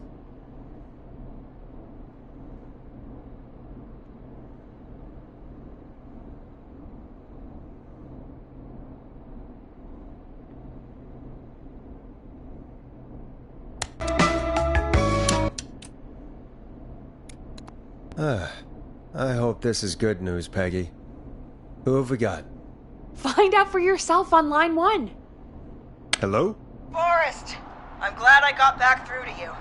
Sounds like it's been a busy night, huh? Surprise! It's Leslie, our 911 operator, leading the charge from Henderson to come save us. It's so good to hear from you. Are you okay? We're doing okay. Sarah and I are both happy to be headed back home. We're happy to have you too. Wait, Sarah? Oh, yeah, I mean Deputy Martinez. Anyway, we got back into radio range a little while ago. We've been listening in, but haven't been able to get through until now.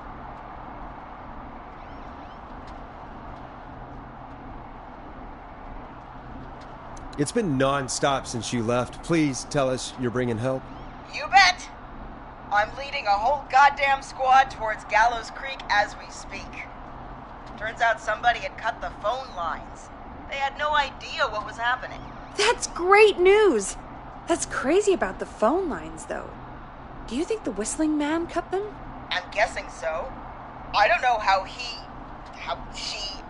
the Whistling Man did it. But that doesn't matter right now.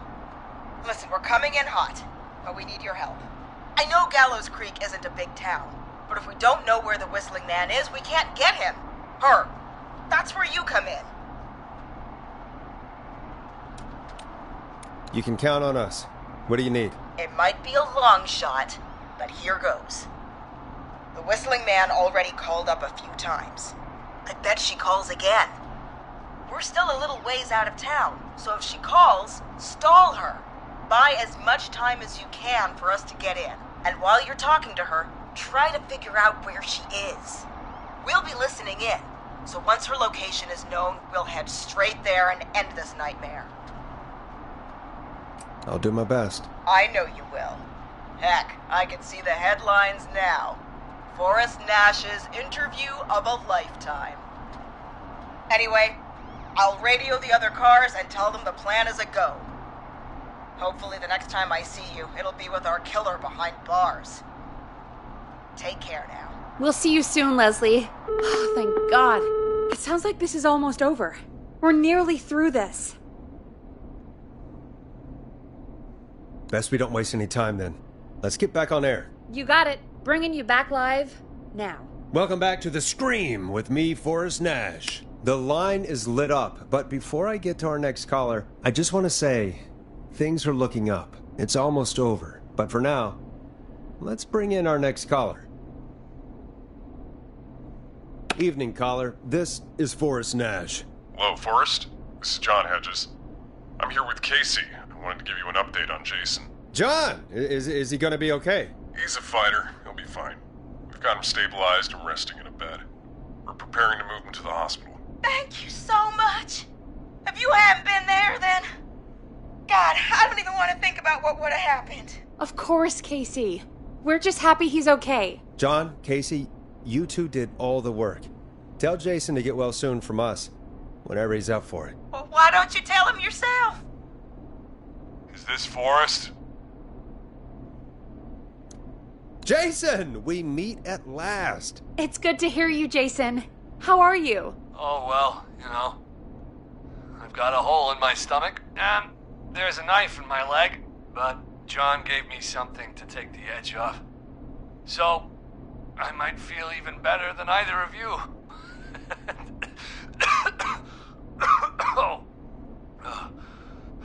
Take it easy until you get to St. Gabriel's. I will.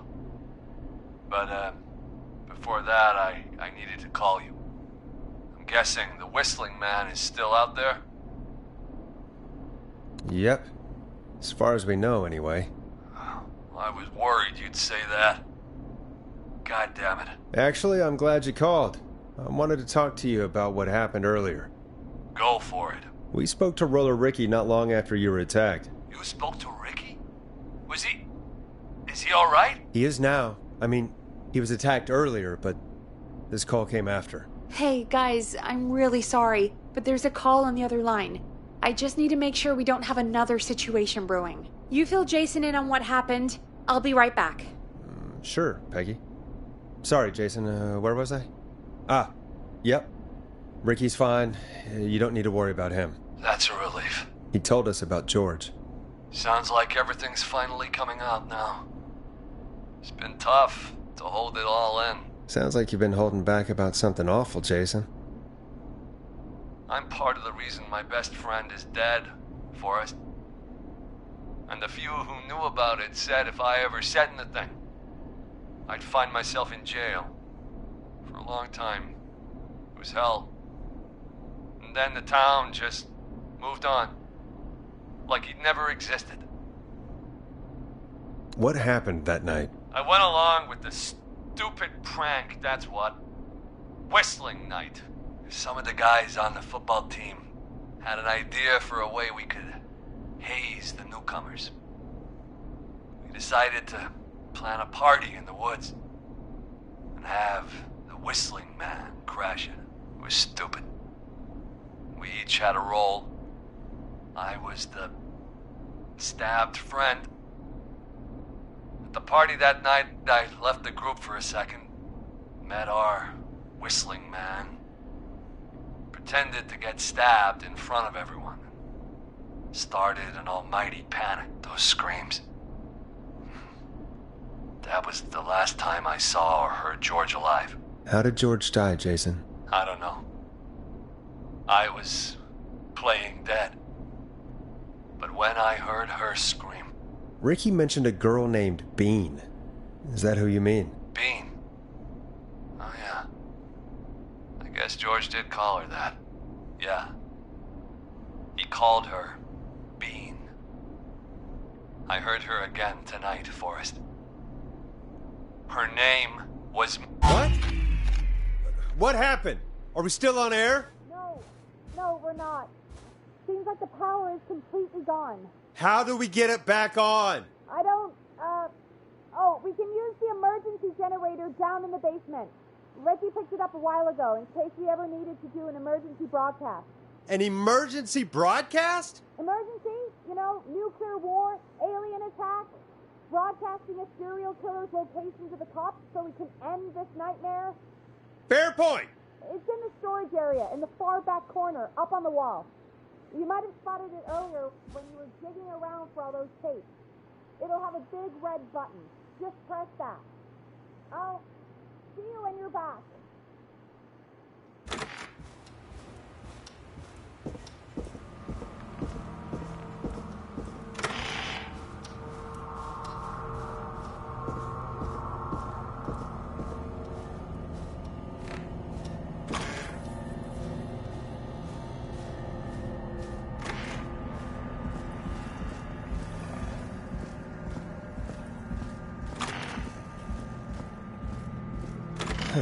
Far back corner. Why is this station so big?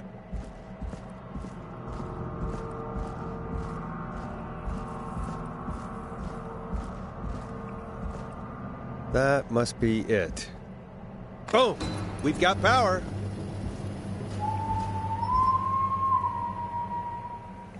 The Whistling Man. I need to warn Peggy.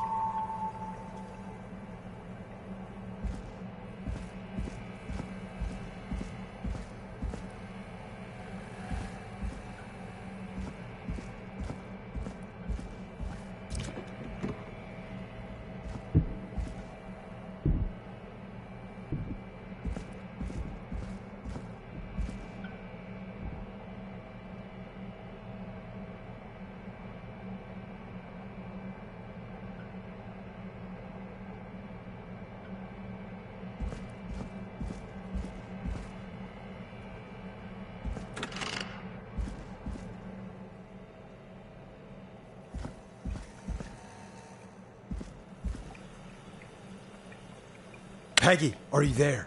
Are you... Peggy! I need to get back upstairs.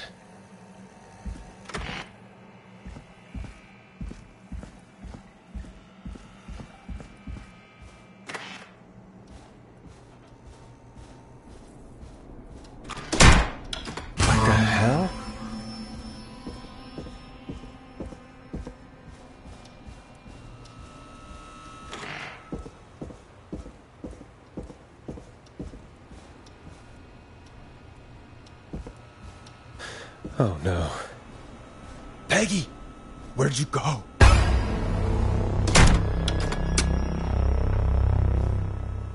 No way. This can't be happening.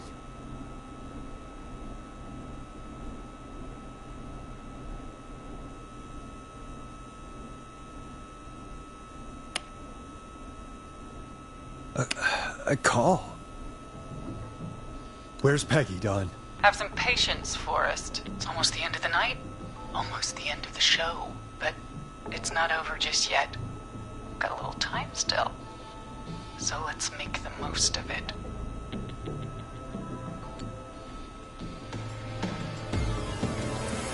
All right, let's. I'm happy to hear that. Huh? I thought we'd end tonight's Whistling Man special with a special guest. The one who started it all. Let me take that out of your mouth and... You crazy bitch! Let me go! Welcome to the air, Mr. Teddy Gallows Jr. Wait. It's all gonna come out tonight, Teddy. Your daddy and his money saved you 20 years ago. But he made you crawl out his coffin with all the money in the world. Wait, where the hell is Teddy? How are you talking to him if you're here with me? Because I'm not there with you, Forrest. I'm here with Teddy. And if he says where that is, well, he knows he'll get it. See, you're standing right in front of me. Oh, I get it. You're wondering who's there at the station with you. Forrest Nash, let me introduce you and all of Gallows Creek to my boy, Henry Barrow. Your son? You mean you... Wait, that he... Yes, Forrest. He and I had a son. So there were two Whistling Men tonight. Of course. That explains how you were always able to get around town so quickly. And that's how you escaped the secret archives in the newspaper office. Don't think I've forgotten about that, Forrest. Locking my sweet boy away like an animal. And Murphy, he was right, wasn't he?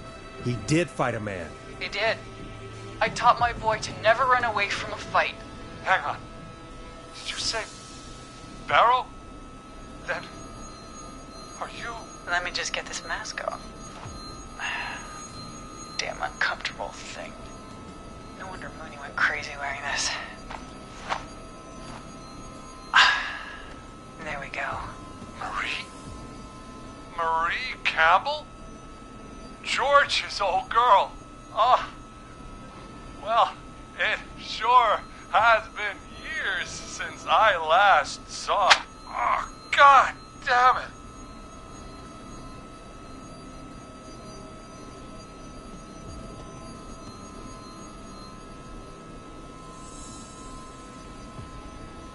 I'd be quiet if I were you, Teddy. But I'd listen to Forrest. Everyone's gonna know now what Teddy did. He killed George that night. This night. 20 years ago. Listen to me. You're gonna talk when I talk to you. And not a moment before. Meanwhile, Forrest, I'm gonna give you the chance to talk. You're gonna help me reveal what really happened to George all those years ago. Okay, Marie. I'll do it. Good. Then let's talk about the night George was murdered. Murdered? Listen, I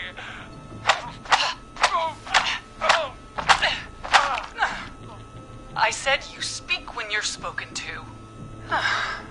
Now, I know you've done some good work tonight in piecing together what happened to George 20 years ago, and that's why I want you to interview us. Interview you? All right, I can do that. Thank you. I want you to help me and Teddy tell the story, Forrest. Do a good job. And hell, you might be the only one to leave here alive.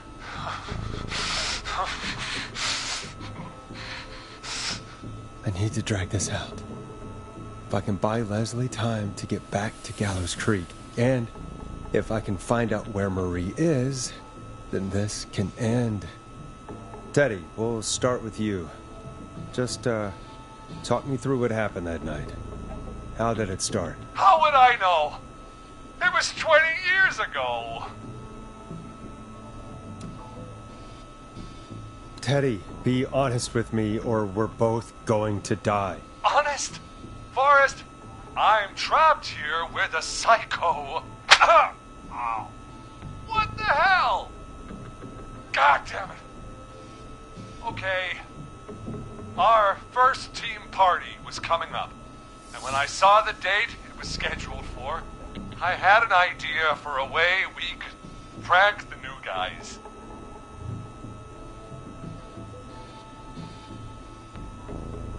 I understand that kids in Gallows Creek know tonight as Whistling Night. I'm guessing that's what you mean? Well, we didn't have a name for it then. It was just the night that Mooney went missing. But Whistling Night is what they'd call it later. Wait. You mean this was the first Whistling Night? Keep talking, Teddy.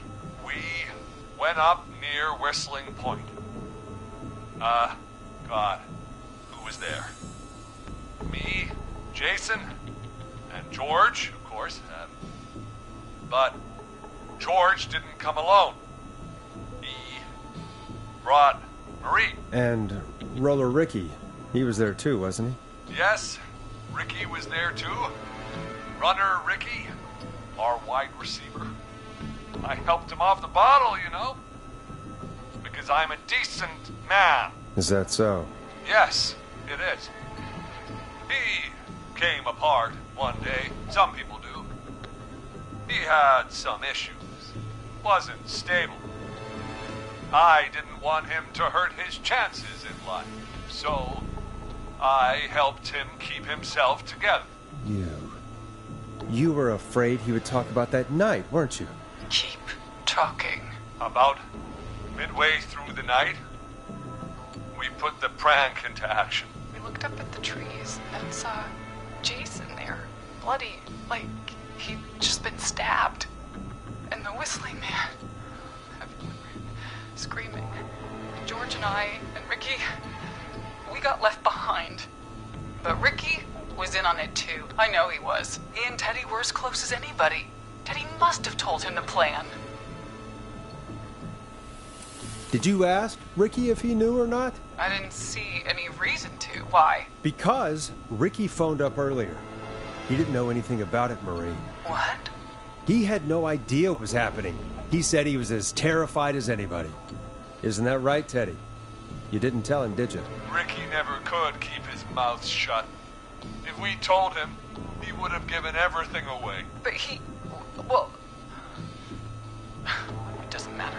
He didn't run his mouth enough to tell anybody about it afterwards. He's still guilty. It was just a stupid prank. How can you still say it was just a prank? Oh, come on. Oh, God damn it. You made George think Jason had been murdered. He thought his best friend was dead. And so tonight you stabbed him for real? It's the role he wanted to play. Jason's still alive, Marie. He was with a friend. We talked her through how to stop the bleeding and got him professional help just in time. Oh. Well, shame he didn't have the good sense to die earlier. He's gonna regret that. Enough about him. Me and George took off running, but somehow we got separated in the woods.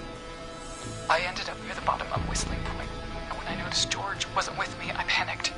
And then, I don't know how he snuck up on me, but the Whistling Man grabs me. I scream, and he starts laughing, telling me it's just a joke. I could stall for time here.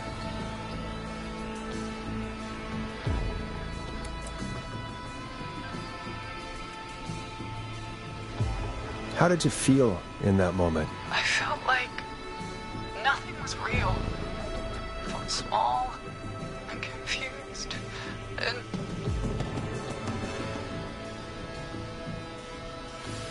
Who was under the mask, Marie? Who was the Whistling Man? It was Chuck. Chuck Brody. Laughing away. But then he stops. And he's looking up. At the top of Whistling Point. What was he looking at? Teddy, what happened next? Nothing. I mean, it was just... Teddy? George fell off Whistling Point.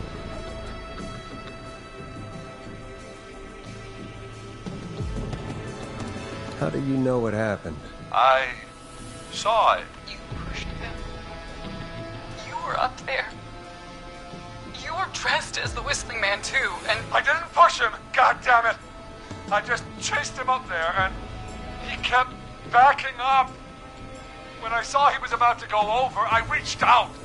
That's what you saw. You liar.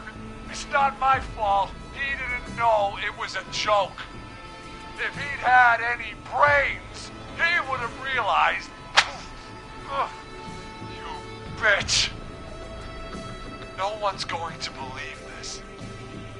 After all you did. If she's lying, why the cover-up? My future was at stake, Nash. You know what it's like. People like us are bred for bigger things. I'm going to be the mayor of this town, Forrest. And then governor. And then, who knows? What happened that night was tragic. It should never have happened. But it was a mistake. It was just a stupid joke gone wrong. So my father sent Clive out to clean it up. Why should a blip ruin my future? George was a blip? He wasn't a blip, Marie. His father covered it up from there. I searched for George's body all night, but... Sandra found him the next morning while out jazz running. She found him in the river, but she lied about that to protect Teddy. She said something about her rent going up, unless she... Teddy, did your father own Sandra Sharp's dance studio? It's Gallows Creek, not Sharp Creek.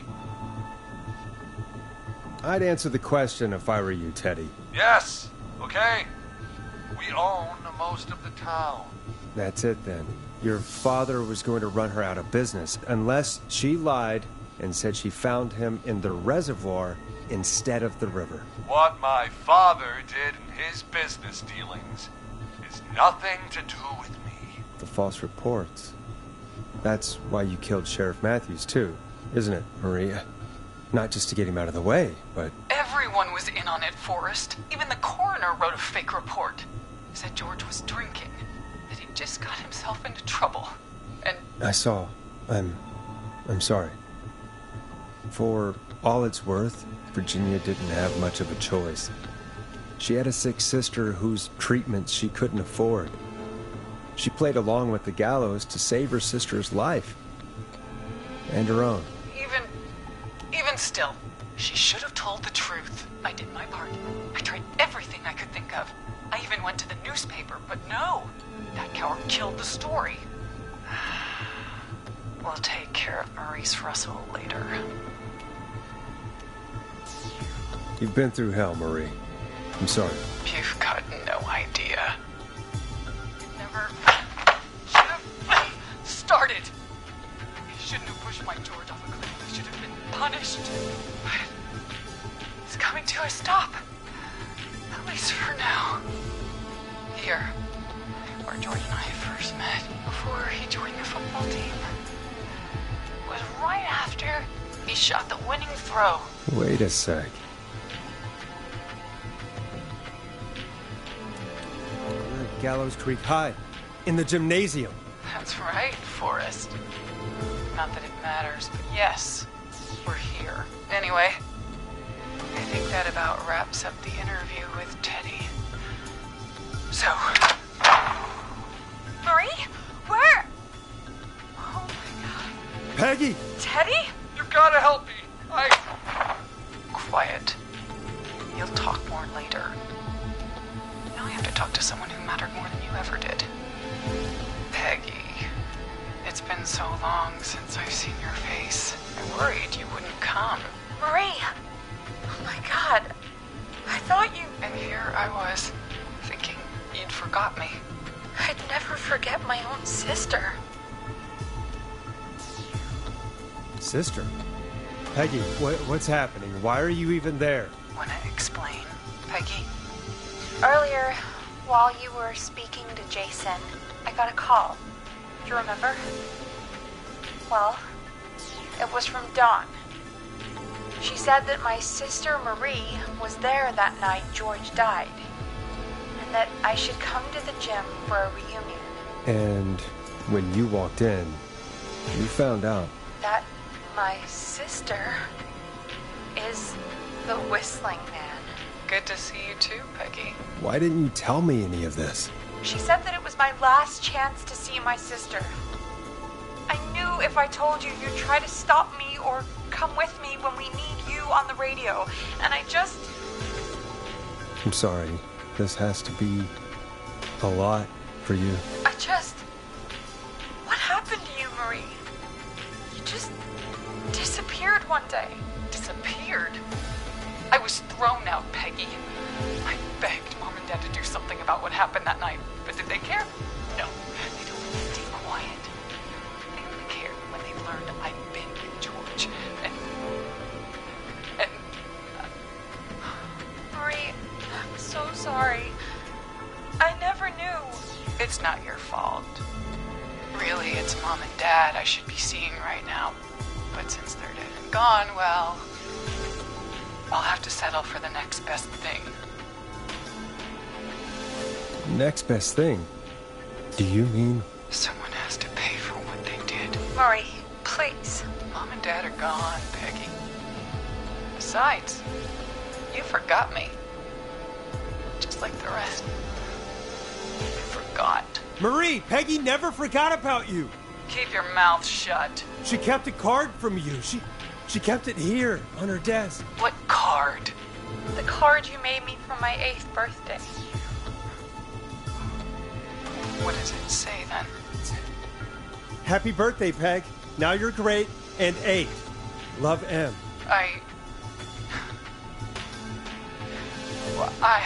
Henderson police! Free! No! Henry! Get out of there! Ah! Peggy! We have 2 wounded, and we're in pursuit of the suspect. Henderson police! Freeze! Forrest! Leslie, how's Peggy? She's been cut pretty bad, but we're here now. I'll be okay. God, Marie! Hey, Zara! I need you to look after Peggy. She needs help. Now, we got here just in the nick of time. Where's Marie? She bolted right as we got here. The police are right on her heels. It won't be long now. It's over, Forrest. Well, folks, it was a long night, but we made it through together. I'm gonna head off to go check on Peggy. This has been Forrest Nash. Let's make tomorrow better.